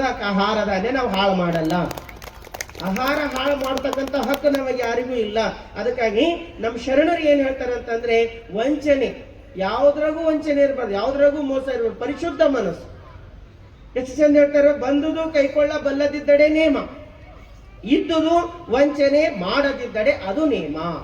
ಯಾವುದದನೋ ಅದು ವಂಚನೆ ಮಾಡಬಾರ್ದಂತ. ಏನದ ನಮ್ಮಲ್ಲಿ? ತನು, ಮನ, ಧನ. ಇವು ಮೂರು ನಮ್ಮವಲ್ಲ, ಇವು ಮೂರು ಕೂಡ ನಾವು ವಂಚನೆ ಮಾಡಬಾರ್ದು. ಹೆಂಗಿರ್ಬೇಕ್ರಿ? ತನು ಸವಿಬೇಕು. ಎದ್ರಾಗ ಸವಿಬೇಕು? ಗುರುವಿನ ಸೇವೆಯಲ್ಲಿ ಸವಿಬೇಕು. ಸೇವೆಯಲ್ಲಿ ಎಷ್ಟು ಪ್ರಕಾರ ಅಂದ್ರೆ, ಸೇವೆಯಲ್ಲಿ 4 ಪ್ರಕಾರ. ಒಂದು ಅಂಗ ಸೇವೆ, ಎರಡನೇದು ಆಪ್ತ ಸೇವೆ, ಮೂರನೇದು ಸ್ಥಾನ ಸೇವೆ, ನಾಲ್ಕನೇದು ಸದ್ಭಾವ ಸೇವೆ ಅಂತ ಹೇಳ್ತಾರೆ. 4 ರೀತಿಯ ಸೇವೆ ಮಾಡ್ಬೇಕಂತ. ಮೊದಲನೇದು ಯಾವುದು? ಅಂಗ ಸೇವೆ. ಅಂಗ ಅಂದ್ರೇನು? ತನು. ತನುವಿನಿಂದ ಮಾಡ್ತಕ್ಕಂಥ ಶಕ್ತಿ ಬಹಳ ದೊಡ್ಡ, ಸೇವೆ ಬಹಳ ದೊಡ್ಡ. ನೀವು ನೋಡ್ರಿ, ಮನ್ಯಾಗ ಮಗನ ಮದುವೆ ಆಗಿರ್ತದೆ, ಮನೆಗೆ ಸೊಸೆ ಬಂದಿರ್ತಾಳೆ, ಅತ್ತೆ ಅಡಿಗೆ ಮನೆ ಬಿಟ್ಟು ಬಿಡ್ತಾಳೆ. ಯಾಕ? ಇಷ್ಟು ದಿನ ಬೇಕಾದಷ್ಟು ಮಾಡೀನಿ, ಈಗ ಸೊಸೆ ಬಂದಾಳ, ಆಕಿನ ಜವಾಬ್ದಾರಿ ಅದ ಅಂತ ಬಿಟ್ಟು ಬಿಡ್ತಾಳೆ. ಸೊಸೆ ಅಂತಾಳೆ, ಪರವಾಗಿಲ್ಲ ನಾನು ಬಂದಿನಲ್ಲ ಮಾಡ್ತೀನಿ ಅಂತ ಅತ್ತೆಗೆ ಬಿಡಿಸ್ತಾಳ. ಅತ್ತೆ ಹೊರಗೆ ಹೋಗಿ ಕುಂತಿರ್ತಾಳ, ಸೊಸೆ ಮನೆ ಎಲ್ಲ ಕೆಲಸ ಮಾಡಿರ್ತಾರ. ಮನೆ ಮುಂದೆ ಯಾರೋ ಒಬ್ಬ ಭಿಕ್ಷುಕ ಬರ್ತಾನೆ, ಅಮ್ಮ ತಾಯಿ ಏನಾರ ನೀಡ್ರಿ ಅಂತ ಕೇಳ್ತಾನೆ. ಅತ್ತೆ ಹೊರಗಿನ ಪಾತ್ರ ಅಂತ ಎದ್ದು ಬಂದು ಒಂದ್ 5 ರೊಟ್ಟಿ ತಗೊಂಡು ಒಯ್ದು ಭಿಕ್ಷುಕ ಪಾತ್ರೆ ಒಳಗೆ ಹಾಕ್ಲಿ. ಸೊಸೆ ಸುಮ್ಮನೆ ಕೊಡ್ತಾಳ. ಏನಂತ ಮಾಡ್ರು ಗೊತ್ತಾಯ್ತದ, ಹಾಕದ ಎಲ್ಲರಿಗೂ ನೀಡೋದು ಎಲ್ಲರಿಗೂ ಬರ್ತದೆ. ಇಲ್ಲಿ ಬಂದು ಬಡದ್ರ ಗೊತ್ತಾಗ್ತದ, ಅವ್ರಿಗೆ ಇವ್ರಿಗೆ ಹಾಕದ ಎಲ್ಲರಿಗೂ ಬರ್ತದೆ. ಯಾಕ ನಾವು ಬಿಟ್ಟಿದ್ದೇವಲ್ಲ, ಬಿಟ್ಟೇವಂದ್ರೆ ಹಿಡಿಲಿಕ್ಕೆ ಬಹಳ ಕಷ್ಟ. ಪ್ರತಿಯೊಂದು ನಮ್ಮ ಶಕ್ತಿ ಇರುವವರೆಗೂ ನಾವು ದಾನ ಮಾಡಬಹುದು. ನಮ್ಮ ಶಕ್ತಿ ತೀರಿದ ಮೇಲೆ ಇನ್ನೊಬ್ಬರಿಗೆ ಹಂಗಿನ ಒಳಗಾದೇವ ಅಂದ್ರೆ ನಾವು ದಾಸೋಹ ಮಾಡ್ತೀವಿ, ದಾನ ಮಾಡ್ತೀವಿ ಅಂದ್ರೆ ಸಾಧ್ಯ ಇಲ್ಲ. ಅದಕ್ಕೆ ನಮಗ ಪರಮಾತ್ಮ ಶಕ್ತಿ ಕೊಟ್ಟಾನ. ಏನ್ ಶಕ್ತಿ ಕೊಟ್ಟಾನ? ತನುವಿನ ಶಕ್ತಿ ಕೊಟ್ಟಾನ. ಇದು ಪುಷ್ಟಿಗೊಂಡಿರ್ತಕ್ಕಂಥ ಶರೀರ ಅದ. ಇದು ಯಾವ ರೀತಿ ದಂಡಿಸ್ಬೇಕಂದ್ರೆ ಸೇವೆಯ ಮುಖಾಂತರವಾಗಿ ದಂಡಿಸ್ಬೇಕು. ಏನ್ ಸೇವಾ ಮಾಡ್ಬೇಕ್ರಿ? ಈ ಗುರು ಕಾರ್ಯ ನಡೆದದ, ಪ್ರವಚನ ನಡೆದ, ಇಷ್ಟು ಚಂದ ಹಾಸತ್ತಾರ, ಇಷ್ಟು ಚಂದ ಚೇರ್ ಹಾಕ್ಲತ್ತಾರ, ಇಷ್ಟು ಚಂದ ಪ್ರಸಾದ ಮಾಡ್ಲತ್ತಾರ. ಇಂಥ ಸಂದರ್ಭದಾಗ ನಾವೇನ್ ಮಾಡ್ಬೇಕಂದ್ರ ಸ್ವಲ್ಪ ಬೇಗ ಬಂದು ಒಂದಿಷ್ಟು ಚೇರ್ ಹಾಕೋದು, ಒಂದಿಷ್ಟು ಹಾಸಿಗೆ ಹಾಸೋದು, ಒಂದಿಷ್ಟು ಕಸ ಗುಡಿಸೋದು, ಪ್ರಸಾದ ಕುಂತೋರಿಗೆ ಪ್ರಸಾದ ಬಡಿಸೋದು, ಅಲ್ಲಿ ಇಲ್ಲಿ ಏನಾರ ಪೇಪರ್ ಬಿದ್ದು ತೆಗೆದು ಹಾಕೋದು, ಇವೆಲ್ಲ ತನುವಿನಿಂದ ಸೇವಾ ಮಾಡಿ ಬಸವಣ್ಣರಿಗೆ ನೀವು ಹುಡುಕ್ಬೇಕಾಗಿಲ್ಲ, ಬಸವಣ್ಣರೇ ನಿಮಗೆ ಹುಡುಕೊಂಡು ಬರ್ತಾರ. ಇವ ನನ್ನವ ಅಂತ ಹೇಳ್ತಾರ. ಅಂಗ ಸೇವೆ, ಸೇವೆಯಲ್ಲಿ ಬಹಳ ದೊಡ್ಡ. ಇನ್ ಎರಡನೇ ವಿಚಾರ ನೋಡಿದೆ ಅಂದ್ರೆ, ಗುರುವಿನ ಅಂಗ ತನ್ನ ಅಂಗ ಎಂದು ತಿಳಿದು ಮಾಡುವ ಸೇವೆ ಅಂತ ಹೇಳ್ತಾರೆ. ಗುರುವಿನ ಶರೀರನೇ ತನ್ನ ಶರೀರ. ಗುರು ಬೇರೆ ಅಲ್ಲ, ನಾವು ಬೇರೆ ಅಲ್ಲ. ಇವತ್ತು ನೋಡ್ತಾ ಇದ್ದೀವಿ ಬಹಳ ಕಡೆ ಒಂದು ತಪ್ಪು ಸಂದೇಶ ಏನು ಹೊಂಟದಂತಂದ್ರ, ಗುರು ಸೇವೆ ಇಲ್ರಿ, ಅರಿವೇ ಗುರು, ಅರಿವೇ ಗುರು, ಅದಕ್ಕ ಗುರು ಇಲ್ಲ ಶಿಷ್ಯರಿಲ್ಲ ಅಂತ ಹೇಳ್ತಾರೆ. ತಂದೆಗೆ ಮಗ ಬೇಕಾ? ಮಗನಿಗೆ ತಂದೆ ಬೇಕಾ? ಸತಿಗೆ ಪತಿ ಬೇಕಾ? ಪತಿಗೆ ಸತಿ ಬೇಕಾ? ಅದೇ ರೀತಿ ಗುರುವಿಗೆ ಶಿಷ್ಯ ಬೇಕು, ಶಿಷ್ಯನಿಗೆ ಗುರು. ಇದು ಪೂರಕ ಅದ, ಒಂದಕ್ಕೊಂದು ಆಧಾರ ಅದ. ಗುರು ಇರ್ಲಾರ್ದೇನೆ ಶಿಷ್ಯ ಇಲ್ಲ, ಶಿಷ್ಯ ಇರ್ಲಾರ್ದೇನೆ ಗುರು ಇಲ್ಲ. ಅದಕ್ಕಾಗಿ ಗುರುವಿನ ಅಂಗ ತನ್ನಂಗ ಎಂದು ತಿಳಿದು ಮಾಡುವ ಸೇವೆ ಅತ್ಯಂತ ಶ್ರೇಷ್ಠ ಅಂತ ಹೇಳ್ತಾರೆ ಬಸವಣ್ಣರು. ಅರಸರ ಮನೆಯಲ್ಲಿ ಅರಸಿಯಾಗಿಪ್ಪುದಕ್ಕಿಂತ ಭಕ್ತರ ಮನೆಯಲ್ಲಿ ತೊತ್ತಾಗಿಪ್ಪುದಕ್ಕರ ಲೇಸಯ್ಯ. ರಾಜನ ಮನೆ ರಾಣಿ ಆಗಿರೋದಕ್ಕಿಂತ ಭಕ್ತರ ಮನೆಗೆ ಏನಾಗಿರ್ಬೇಕಂತ? ತೊತ್ತಂದ್ ನಿಮ್ಮಲ್ಲಿ ಬಳಸ್ಯಾರ ಯಾರಾಗ್ಯಪ್ಪ? ಏನು ತೊತ್ತಂದ್ರ? ಕೆಲಸದವರು ಅಲ್ಲ, ಕೆಲಸದವ್ರು ಸಂಬಳ ತಕೊಂಡ್ ಮಾಡ್ತಾರೆ. ಹಿಂದಕ್ಕಿತ್ತು ತೊತ್ತಂತ. ಹೆಂಗಿತ್ತಂದ್ರೆ, ಒಂದು ಶ್ರೀಮಂತ ಮನೆ ಮಗಳು ಮದುವೆ ಮಾಡ್ಕೊಂಡು ಹೋಗ್ಲತ್ತಳು ಅಂದ್ರೆ, ಆ ಮನೆಗೆ ಹೋಗಿ ನಮ್ಮ ಮಗಳು ಕೆಲಸ ಮಾಡಬಾರ್ದಂತ ಈ ಕಡೆಯಿಂದ ಒಬ್ಬ ಹೆಣ್ಮಗಳಿಗೆ ಕಳಿಸ್ತಿರಕಿನ ಜೊತೆನೆ. ಅವಳಿಗೆ ಸ್ವಂತಿಕೆ ಅನ್ನೋದು ಏನಿಲ್ಲ, ಸ್ಯಾಲ್ರಿ ಅನ್ನೋದು ಏನಿಲ್ಲ, ಸುಮ್ನೆ ಅವಳು ಸೇವಾ ಮಾಡಕಂತ ಒಬ್ರಿಗೆ ಕಳಿಸ್ಬಿಡ್ತೀರಿ ದಾಸಿ. ಅವಳದ ಅನ್ನೋದು ಏನೂ ಇಲ್ಲ, ಬರೀ ಇವಳು ಸೇವಾ ಮಾಡೋದೇ ಅವಳ ಜೀವನದ ಉದ್ದೇಶ. ಅಷ್ಟೇ ಇಟ್ಟುಕೊಂಡು ಶ್ರೀಮಂತ ಮನೆಯ ಹೆಣ್ಮಗಳ ಜೊತೆ ಒಬ್ಬ ಸಾಮಾನ್ಯ ಮನೆ ಹೆಣ್ಮಗಳು ಹೋಗ್ತಾಳಕ್ಕೆ ತೊತ್ತು ಅಂತ ಕರಿತೀವಿ. ಬಸವಣ್ಣರು ಹೇಳ್ತಾರ, ರಾಜನ ಮನೆ ರಾಣಿ ಆಗಿರಬಾರ್ದಂತ. ಯಾರ ಮನೆಗಿರ್ಬೇಕು? ಭಕ್ತರ ಮನೆ. ಭಕ್ತರ ಮನೆ ತೊತ್ತಾಗಿರ್ಬೇಕಂತ. ಯಾಕಿರ್ಬೇಕು? ತಾರ ಒಗ್ಗವಣಿಯ, ನೀಡವು ಪತ್ರೆಯ, ಲಿಂಗಕ್ಕೆ ಬೋನವ ಹಿಡಿಯವು ಎಂಬರು, ಕೂಡಲ ಸಂಗನ ಶರಣರ ಮನೆಯಲ್ಲಿ ಒಕ್ಕುದ ನುಣ್ಣವು ತೊತ್ತೆ ಎಂಬರು. ಇದು ಎಷ್ಟು ಸುಂದರವಾಗಿರ್ತಕ್ಕಂಥ ವಚನ ಅದ ಅಂದ್ರೆ, ಭಕ್ತರ ಮನೆ ತೊತ್ತಾಗಿದ್ರು ಕೂಡ ಅದು ಒಳ್ಳೆ ಜೀವನ ಅಂತ. ಯಾಕಂದ್ರೆ ಅವ್ರು ಏನ್ ಮಾಡ್ತಾರ? ಲಿಂಗ ಪೂಜಾಕ್ ರೆಡಿ ಮಾಡು, ನೀರ್ ತಗೊಂಡ ಬಾ, ಮಂತ್ರ ಹೇಳು, ಪೂಜಾ ಮಾಡು, ದಾಸೋಹ ಮಾಡು, ಪ್ರಸಾದ ನೀಡು, ಏನು ಮಾಡ್ರು ಕೂಡ ಸೇವೆಯ ಜೀವನವನ್ನೇ ಕಲಿಸ್ತಾರ. ರಾಜನ ಮನೆಗಾದ್ರೆ ವಿಲಾಸದ ಜೀವನ, ವೈಭೋಗದ ಜೀವನ, ದೇವನಿಂದ ದೂರ ಆಗ್ತಕ್ಕಂಥ ಜೀವನ ಅದ. ಅದಕ್ಕಾಗಿ ಬಸವಣ್ಣ ಹೇಳ್ತಾರೆ, ದೇವನಿಂದ ದೂರ ಆಗ್ತಕ್ಕಂಥ ಜೀವನ ನನಗ್ ಬೇಡ, ದೇವನ ಸಾಮೀಪ್ಯವಾಗ್ತಕ್ಕಂಥ ಭಕ್ತರ ಮನೆಯ ಸೇವೆ ಕೊಡು, ಭಕ್ತರ ಮನೆಯ ಸೇವೆ ಕೊಡು. ಇದು ಸೇವೆ ಎಲ್ಲರಿಗೂ ಸಿಗಲ್ರಿ, ಪುಣ್ಯ ಬೇಕಾಗ್ತದೆ. ನಾವು ಮಾಡ್ತೀವಿ ಅಂದ್ರೆ ಮಾಡಿಸ್ಕೊಳ್ಳೋರು ಬೇಕಲ್ಲ. ಈಗ ಒಂದು ತಿಂಗಳು ನಿಮಗೆ ಒಂದು 15 ದಿನ ಅವಕಾಶ ಇರ್ಬೋದು, ಸೇವಾ ಮಾಡ್ತೀವಿ ಅಂದ್ರೆ ಇಲ್ಲಿ ಏನಾರ ಒಂದು ಸೇವಾ ಸಿಗುತ್ತದೆ. ಇದೇ 15 ದಿನ ಆದ್ಮೇಲೆ ಮತ್ತೆ ಈ ಗ್ರೌಂಡಿಗೆ ಬಂದು ಸೇವಾ ಮಾಡ್ತೀವಿ ಅಂದ್ರೆ ಏನದ ಇಲ್ಲಿ? ಯಾರು ಮಾಡ್ಯಾರಂತಾರ? ನೀವು ಕೊಡ್ತೇ ಅಂದ್ರು ತಗೊಳ್ಳೋರ ಯಾರ? ಅದಕ್ಕೆ ಜೀವನದಾಗ ಹೆಂಗಿರ್ಬೇಕಂದ್ರೆ ಅವಕಾಶ ಇದ್ದಾಗ ಮಾಡಿ ತೀರಿಸ್ಬೇಕು. ಇದು ಪುಣ್ಯದ ಗಂಟು. ನಮ್ಮ ಪುಣ್ಯ ನಾವ್ ಇಟ್ಕೊಳ್ಳೋದು ಇದು ಗಂಟದ. ಬ್ಯಾಂಕ್ ಬ್ಯಾಲೆನ್ಸ್ ಅದ. ಯಾವ್ದ್ರ ಬ್ಯಾಂಕ್ ಬ್ಯಾಲೆನ್ಸು? ದುಡ್ಡಿನ ಬ್ಯಾಲೆನ್ಸ್ ಅಲ್ಲ, ಇದು ಪುಣ್ಯದ ಬ್ಯಾಂಕ್ ಅದ. ಇದ್ರೊಳಗೆ ಜಮಾ ಮಾಡ್ಕೊಳ್ಳೋದದ. ಅದಕ್ಕಾಗಿ ನಮ್ಮ ಜೀವನದಾಗ ಏನದ ಅನ್ನೋದು ಉಳಿಸ್ಕೊಳ್ಳಿಕ್ಕೆ ಪ್ರಯತ್ನ ಮಾಡಬಾರ್ದು, ಏನದ ಅನ್ನೋದು ನೀಡುವಂತ ಪ್ರಯತ್ನ ಮಾಡ್ಬೇಕು. ಹಿಂಗೆ ಪ್ರವಚನ ನಡೆದಿತ್ತು. ಗುರುಗಳು ಪ್ರವಚನ ಮಾಡ್ಲತ್ತಿರು, ಸಾವಿರಾರು ಜನ ಪ್ರವಚನಕ್ಕೆ ಹೋಗ್ತಾ ಇದ್ರು. ಆ ಗರ್ಭ ಶ್ರೀಮಂತೂರ ಏನೇನೇನು ಕೊರತೆ ಇರ್ಲಿಲ್ಲ, ದುಡ್ಡಿನ ಕೊರತೆ ಇರ್ಲಿಲ್ಲ, ಮನ್ಯಾಗ ಯಾವ್ದು ಕೊರತೆ ಇರ್ಲಿಲ್ಲ. ಆದ್ರೂ ಅವನ ಒಳಗ ಒಂದು ಕೊರತೆ ಇತ್ತು, ಏನಂದ್ರೆ ಸಮಾಧಾನನೇ ಇರ್ಲಿಲ್ಲ. ಎಲ್ಲ ಇತ್ತು ಆದ್ರೂ ಸಮಾಧಾನ ಇರ್ಲಿಲ್ಲ. ಸಾಯಂಕಾಲ ಆದ್ಮೇಲೆ ಎಲ್ಲರೂ ಮುಖ ತೊಳ್ಕೊಂಡು ವಿಭೂತಿ ಹಚ್ಕೊಂಡು ಪ್ರವಚನಕ್ಕೆ ಹೋಗ್ತಾ ಇದ್ರು. ಅವನಿಗೆ ಅನಿಸ್ತು, ಇಷ್ಟೆಲ್ಲ ಇಟ್ಟಿರೋ ನನಗೆ ಸಮಾಧಾನ ಇಲ್ಲ, ಇವ್ರು ಅಲ್ಲಿ ಹೋಗಿ ಏನು ತಗೋತಾರ, ಇವ್ರಿಗೆ ಏನು ಸಿಗುತ್ತದ ಅನಿಸಿ ಹೋಗೋನಿಗೆ ಕರೆದು ನಾನು ಪ್ರವಚನಕ್ಕೆ ಹೋಗ್ತಾ ಇದ್ದಿ, ಏನ್ ಕೊಡ್ತಾರ ಗುರುಗಳು ಅಂತ ಕೇಳೋಣ. ಅವ ಅಂದನಂತ, ಏನಿಲ್ಲ, ಒಂದು ತಾಸು ಅಲ್ಲಿ ಬಂದು ಕುಂತಿ ಅಂದ್ರೆ ಮನಸ್ಸಿಗೆ ಸಮಾಧಾನ ಆಗ್ತದ, ನಮ್ಮ ಗುರುಗಳು ಸಮಾಧಾನ ಕೊಡ್ತಾರೆ, ಅದಕ್ಕೆ ಪ್ರವಚನಕ್ಕೆ ಹೋಗ್ತಾ ಇದ್ದೀವಿ ಅಂದ್ರ. ಅವ ಅಂದನಂತ, ನನಗೂ ಸಮಾಧಾನ ಕೊಡ್ತಾರೆ ನಿಮ್ ಗುರುಗಳು ಅಂತ. ಅವ ಅಂದನಂತ, ಯಾರು ಬಂದು ಕೊಡ್ತಾರೆ ಎಲ್ಲರಿಗೂ ಸಮಾಧಾನ ಸಿಗ್ತದ, ಆಗ್ಲಿ ನಡಿ ನಾನು ನಿಮ್ ಜೊತೆ ಬರ್ತೀನಂತ ಶ್ರೀಮಂತ ಬಂದು ಪ್ರವಚನ ಕುಂತನಂತ. ನಿಮ್ಗೆ ಹೇಳ್ತೀನಿ, ಪ್ರವಚನ ನಡೀತು, ಅವನಿಗೆ ಸ್ಟಾರ್ಟ್ ಆಯ್ತೇನು, ಬಹಳ ಚಂದ ನಿದ್ದೆ ಎಲ್ಲಿ ಬರ್ತದ? ಪ್ರವಚನದಾಗ ಬರ್ತದೆ. ನೀವು ಪ್ರಯೋಗ ಮಾಡ, ತಿಳಿಲಿಲ್ಲ ಅಂದ್ರೆ ಬಹಳ ಚಂದ ನಿದ್ದೆ ಬರ್ತದೆ, ಆರಾಮ್ ನಿದ್ದೆ ಹತ್ತು ಬಿಡ್ತು. ನಡೀತು ಗುರುಗಳ ಪ್ರವಚನ, ಒಂದು ತಾಸು ಹೇಳಿದ್ದು ಗುರುಗಳು ಹೇಳಿ ಎಲ್ಲರೂ ಭಕ್ತಿ ಇದ್ದವರೆಲ್ಲ ಕೇಳಿದ್ರು. ಪಾಪ ಅವನು ತಪ್ಪಿಲ್ಲ, ಅವ ಎಂದು ಪ್ರವಚನಕ್ಕೆ ಬಂದವಲ್ಲ, ಎಂದೋ ಒಂದಿನ ಎಲ್ಲರೂ ಕರೆದಾರಂತ ಅವನು ಬಂದು ಕುಂತಿನಷ್ಟೇ. ನಿದ್ದೆ ಹತ್ತು ಬಿಡ್ತು. ಪ್ರವಚನ ಗುರುಗಳು ಪ್ರವಚನ ಮುಗೀತು. ಎಲ್ಲರೂ ಆನಂದವಾಗಿ ಎದ್ದು ಹೋಗ್ತಾ ಇದ್ರು. ಇವನಿಗೆ ಎಚ್ಚರ ಆಯ್ತು. ಪಕ್ಕದವನಿಗೆ ಕೇಳೋದು, ಮುಗಿತ್ ಪ್ರವಚನ ಅನ್ನೋದು. ಅವ್ ಮುಗಿತ್ ಹಾಗೆ ಅನ್ನೋದು. ಮುಗಿದಿದ್ಮೇಲೆ ಮತ್ತೇನದ, ಗುರುಗಳು ಕುಂತಿರು. ಸೀದಾ ಗುರುಗಳ ಹತ್ರ ಬಂದವನು, ಗುರುಗಳಿಗೆ ಕೈ ಮುಗ್ದವನು, ಗುರುಗಳೇ ನಿಮ್ಮ ಮಾತು ಕೇಳಿದ್ರೆ ಎಲ್ಲರಿಗೂ ಸಮಾಧಾನ ಆಗ್ತದಂತ. ನಾನು ಒಂದು ತಾಸು ಕುಂತೀನಿ, ನನಗೇನು ಸಿಕ್ಕಿಲ್ಲ, ದಯವಿಟ್ಟು ಒಂದು ಯಾವ್ದಾರ ಒಂದ್ 2 ಮಾತು ಹೇಳ್ರಿ, ನನ್ನ ಮನಸ್ಸಿಗೂ ಸಮಾಧಾನ ಆಗಂಗ ಅಂದನು. ಗುರುಗಳು ಅಂದ್ರಂತ, ತಮ್ಮ ಯಾವ್ದು ಪುಕ್ಷಟೆ ಕೊಡ್ಲಾಕ್ ಬರಲ್ಲ, ಕಾಯಿ ಇಲ್ಲ ಕರ್ಪೂರ ಇಲ್ಲ, ಬಂದು ನೀನು ಗುಡಿಗೆ ಅಂದ್ರೆ ದೇವ್ರ ಅಂತಾನಂತ, ವರ ಇಲ್ಲ ಪ್ರಸಾದ ಇಲ್ಲ, ನಡಿ ನೀನ್ ಮನೆಗಂತಾನಂತ. ಸುಮ್ಮನೆ ಯಾವ್ದು ಕೊಡಾಕ್ ಬರಲ್ಲ. ಕೊಡ್ಬೇಕಾದ್ರೆ ನೀ ಏನಾರ ಕೊಡ್ಬೇಕಲ್ಲ, ನೀ ಅಗರ್ಭ ಶ್ರೀಮಂತಿದ್ದಿ ಅಂತ ಗೊತ್ತು, ಆದ್ರೆ ನಿನಗ್ ಸಮಾಧಾನ ಕೊಡ್ಬೇಕಾದ್ರೆ ನೀ ನನಗೆ ಏನಾರ ಕೊಡ್ಬೇಕಲ್ಲ ಅಂದ್ರೆ ಅವಂದನಂತ, ಏನ್ ಬೇಕು ಹೇಳ್ರಿ ಗುರುಗಳೇ, ಎಲ್ಲದ ಸಿರಿ ಸಂಪತ್ತು ನಮಗೆ ಏನು ಕೊರತೆ ಇಲ್ಲ, ಏನ್ ಕೇಳೋರು ಅದು ಕೊಡ್ತೀನಿ, ಆದ್ರೆ ನಾನು ಸಮಾಧಾನದ 4 ಮಾತು ಹೇಳ್ರಿ ಅಂತಂದ್ರೆ ಗುರುಗಳು ಅಂದ್ರಂತ, ನೀನು ಕೊಡೋದು ಉಳಿಲಿ, ಮನೆಗೆ ಹೋಗು, ನಿಮ್ ಮನೆಗೆ ಯಾವುದಕ್ಕೂ ಏನೇನು ಕೆಲಸಕ್ಕೆ ಬರದೇ ಇರ್ತಕ್ಕಂಥ ಸಾಮಾನು ಏನಾರ ಇದ್ರ ಅದು ತಗೊಂಡ್ ಬಾ, ನನಗೆ ಕೊಡು, ಅದು ತಗೊಂಡು ನಿನಗೆ ಸಮಾಧಾನ ಕೊಡ್ತೀನಿ ಅಂದ್ರಂತ ಗುರುಗಳು. ಅವ ಅಂದನಂತ, ಮನೆಗೆ ಬೇಕಾದಷ್ಟು ಸಾಮಾನು ಇರ್ತಾವ, ಯಾವ್ದಕ್ಕೂ ಕೆಲ್ಸಕ್ಕೆ ಬರ್ಲಾರ್ದು, ಗುರುಗಳಿಗೆ ಕೊಡೋಣ, ಸಮಾಧಾನ ತಗೊಳ್ಳೋಣ ಅಂತ ಮನೆಗೆ ಹೋದನಂತ.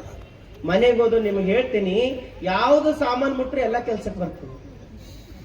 ಏನು ಹುಟ್ಟದು ಒಂದು ಕೆಲಸಕ್ಕೆ ಖಾಲಿ ಅಂತ ಯಾವುದನ್ನೇ ಮನೆಯಾಗ ಇರ್ಲಿಲ್ಲ. ಆ ಕಡೆ ಈ ಕಡೆ ಆ ಕಡೆ ಈ ಕಡೆ ನೋಡೋನು, ಎಲ್ಲ ಕೆಲ್ಸಕ್ಕೆ ಬರ್ತಿತ್ತು. ಕೊನೆಗೆ ಒಳಗ್ ರೂಮಿನಾಗ ಹೋದನು, ಅಲ್ಲಿ ಅವನ ಹೆಂಡತಿ ಎಲ್ಲ ಹಳೆ ಬಟ್ಟೆಗಳು ಕಟ್ ಮಾಡಿ ಒಂದು ಗಂಟು ಕಟ್ಟಿ ಇಟ್ಟಿಳಂತ ಮೂಲೆ. ವಿಚಾರ ಮಾಡನಂತ, ಮನೆಗಿಂದ ಎಲ್ಲಾ ಸಾಮಾನುಗಳು ಕೆಲ್ಸಕ್ಕೆ ಬರ್ತಾವ, ಇವು ಹಳೆ ಬಟ್ಟೆ ಅದಾವು, ಇವೇನು ಕೆಲ್ಸಕ್ಕೆ ಬರಲ್ಲ, ಅದು ಮತ್ತೆ ಹರಿದು ಹೋಗಿದ್ ಬಟ್ಟೆ ಒಂದ್ ಕಡೆ ಜಮಾಸಿಟ್ಟಾಳ, ಇದು ಏನೇ ಒಯ್ದು ಗುರುಗಳಿಗೆ ಕೊಡರಿ, ಸಮಾಧಾನ ಪಡೆಯರಿ ಅಂತ ಆ ಗಂಟು ಎತ್ಕೊಂಡು ಹೊರಗೆ ಬರ್ತಾ ಇದ್ದನಂತ ಹೆಂಡತಿ ಬಂದಳು. ಏನ್ ಒಯ್ತಾ ಇದ್ದೀರಿ ಅಂತ ಕೇಳೋಣ. ಗುರುಗಳು ಹೇಳ್ಯಾರ ಯಾವುದಕ್ಕೂ ಉಪಯೋಗ ಆಗದೆ ಇರ್ತಕ್ಕಂಥ ಸಾಮಾನು ತಗೊಂಡ್ ಬಾ ಅಂದಾರ. ನಮ್ಮ ಮನೆಗಿಂದ ಎಲ್ಲಾ ಸಾಮಾನುಗಳು ಕೆಲ್ಸಕ್ಕೆ ಬರ್ತಾವ್. ಇವು ಹರಿದೋಗಿರೋ ಬಟ್ಟೆ ಅದಾವ್, ಇವ್ ಏನು ಕೆಲ್ಸಕ್ಕೆ ಬರಲ್ಲ. ಇವ್ ಗುರುಗಳಿಗೆ ಕೊಟ್ಟು ಸಮಾಧಾನ ತಗೊಂಬರ ಅಂತ ತಗೊಂಡ್ ಹೋಗ್ತಾ ಇದ್ದೀನಿ ಅಂದ್ರೆ ಹೆಂಡತಿ ಅಂದಳಂತ ಯಾರು ಹೇಳ್ಯಾರ ನಿಮಗ್ ಕೆಲ್ಸಕ್ಕೆ ಬರಲ್ಲ ಅಂತ? ಅವೆಲ್ಲ ಸೇರ್ಸ್ ನಾ ಖೌದಿ ಹೊಲ್ಯಾರ ಅಂತ ಇಟ್ಟಿನಿ. ಹಳೆ ಬಟ್ಟೆ ಸೇರ್ಸ್ ನಾ ಖೌದಿ ಹೊಲ್ಯಾರ ಅಂತ ಇಟ್ಟಿನಿ. ನೀಡ್ರಲ್ಲಿ ಏನು ಅಂತ ಅವ ಅಂದ್ರೆ ಇದನ್ನು ಕೆಲ್ಸಕ್ಕೆ ಬರ್ತದ. ಮತ್ತೇನದಂತ ಆ ಕಡೆ ಈ ಕಡೆ ನೋಡನಂತ ಅಲ್ಲೊಂದು ಆಕಳು ನಿಂತಿತ್ತಂತ. ಆಕಳ ನಿಂತಿತ್ತು, ಅವನ್ ಎದುರಿಗೆ ಸಗಣಿ ಇಡ್ತಂತ. ಅವ ಅಂದನಂತ ಮನೆಗಿನ ಸಾಮಾನ್ ಕೆಲ್ಸಕ್ಕೆ ಬರ್ತಾವ, ಈ ಸಗಣಿ ಏನ್ ಕೆಲ್ಸಕ್ಕೆ ಬರ್ತಿದ್ವೋ ಇದು ಗುರುಗಳಿಗೆ ಕುಡ್ಯಾರಂತ ಸಗಣಿ ಕೈ ಹಚ್ಚಕ್ ಹೋದನಂತ. ಸಗಣಿ ಮಾತಾಡ್ತಂದ, ಮುಟ್ಬೇಡಿ ನನಗ ಅಂತಂತ. ಸಗಣಿ ಮಾತಾಡ್ತದ, ಮುಟ್ಬೇಡಿ ನೀ ನನಗ. ಏನ್ ಅನ್ಕೊಂಡಿ ನಾನ್ ಕೆಲ್ಸಕ್ಕೆ ಬರಲ್ಲ ಅಂತ? ನಿನಗೆ ಯಾರು ಹೇಳ್ಯಾರ? ಇಟ್ಟರೆ ಸಗಣಿ ಆದೆ, ತಟ್ಟಿದರೆ ಕುರುಳಾದೆ, ಸುಟ್ಟರೆ ನಿನ್ನ ನಸಲಿಗೆ ವಿಭೂತಿ ಆದೆ, ನೀ ಯಾರಿಗಾದೆ ಎಲೆ ಮಾನವ ಅಂತ ಕೇಳ್ತಾನೆ. ನಾನ್ ಕೆಲ್ಸಕ್ಕೆ ಬರಲ್ಲ ಅಂತ ಯಾರು ಹೇಳ್ಯಾರ? ಸಗಣಿ ಇದ್ದೀನಿ, ಅದ್ರ ತಟ್ಟರು ಕುರುಳಿದ್ದೀನಿ, ಸುಟ್ಟರು ನೀ ನನಗೆ ವಿಭೂತಿ ಆಗ್ತೀನಿ, ನೀ ಯಾರಿಗೈತಿ ಅಂತ ಹೇಳಿದಾಗ ವಿಚಾರ ಮಾಡನಂತ. ಗುರುಗಳು ಏನು ತೋಣಬ ಅಂದರಂತ ಅವನಿಗೆ ಅವಾಗ ಗಲಿಬಿಲಿ ಆಯ್ತು. ಒಳಗೋದನು, ಅಲ್ಲೇ ಒಂದು ಬಸವಣ್ಣರ ವಚನ ಇದ್ದಿತ್ತು, ತೆಗೆದು ನೋಡೋಣ. ಬಸವಣ್ಣರ ವಚನ ಬರ್ದಿರು. ಎಂತ ವಚನ ಬರ್ದಿರು? ವ್ಯಾಖ್ಯಾನೊಂದು ಮಲ್ಲವ ತಂದಡೆ ಸಲುವ ಹಾಗಕ್ಕೆ ಬೆಲೆಗೈವರಯ್ಯ, ನೆಲನಾಳ್ದ ರಾಜನ ಹೆಣನೆಂದಡೆ ಒಂದ್ ಅಡಿಕೆಗೂ ಕೊಂಬುವರಿಲ್ಲ, ಮೊಲಕ್ಕಿಂತ ಕಷ್ಟ ನರನ ಬಾಳುವೆ ಸಲೆನಂಬೋ ಕೂಡಲ ಸಂಗಮ ದೇವಂಗೆ. ಎಂತ ವಚನ! ಒಬ್ಬ ಬೇಡ ಒಂದು ಮೊಲ ಹಿಡ್ಕೊಂಡು ಬಂದನಂದ್ರೆ ಯಾರ 10 ರೂಪಾಯಿ ಕೊಟ್ಟು ಖರೀದಿ ಮಾಡ್ತಾರ. ಆದ್ರೆ ಭೂಮಂಡಲನೇ ಆಳಿರ್ತಕ್ಕಂಥ ರಾಜ ಸತ್ತನಂದ್ರೆ ಯಾರ 10 ರೂಪಾಯಿ ಕೊಟ್ಟು ಹೆಣ ಖರೀದಿ ಮಾಡ್ಯಾರ? ಯಾರ ತಗೊಂಡಾರ? ಯಾವ ಮನ್ಯಾಗ ನೀವು ಕಿರಾಯಿಲ್ ಉಳ್ದಿರಿ, ಬಾಡಿಗೆ ಕಟ್ತೀರಿ, ಅದೇ ಮನ್ಯಾಗ ನಮ್ಮ ಮನೆಯವ್ರು ಯಾರೋ ಒಂದು ಅಜ್ಜಿ ಸತ್ತಾಳ, ಹೆಣ ಮನಿಗ್ ತರ್ತೆ ಅಂದ್ರೆ ಓನರ್ ಹೇಳ್ತಾನೆ ತರಬೇಡ್ರ ಆ ಕಡೆ ಒಯ್ರಂತಂತ. ನಮ್ಮ ಮನಿಗ್ ತರಬೇಡ್ರ, ಅದ ಆ ಕಡೆ ಒಯ್ದು ಎಲ್ಲದ ಅಲ್ಲಿಂದ ಆ ಕಡೆ ಮನೆಗೆ ಒಯ್ರಿ. 20 ವರ್ಷ ಆ ಮನೆಗಿರಿ.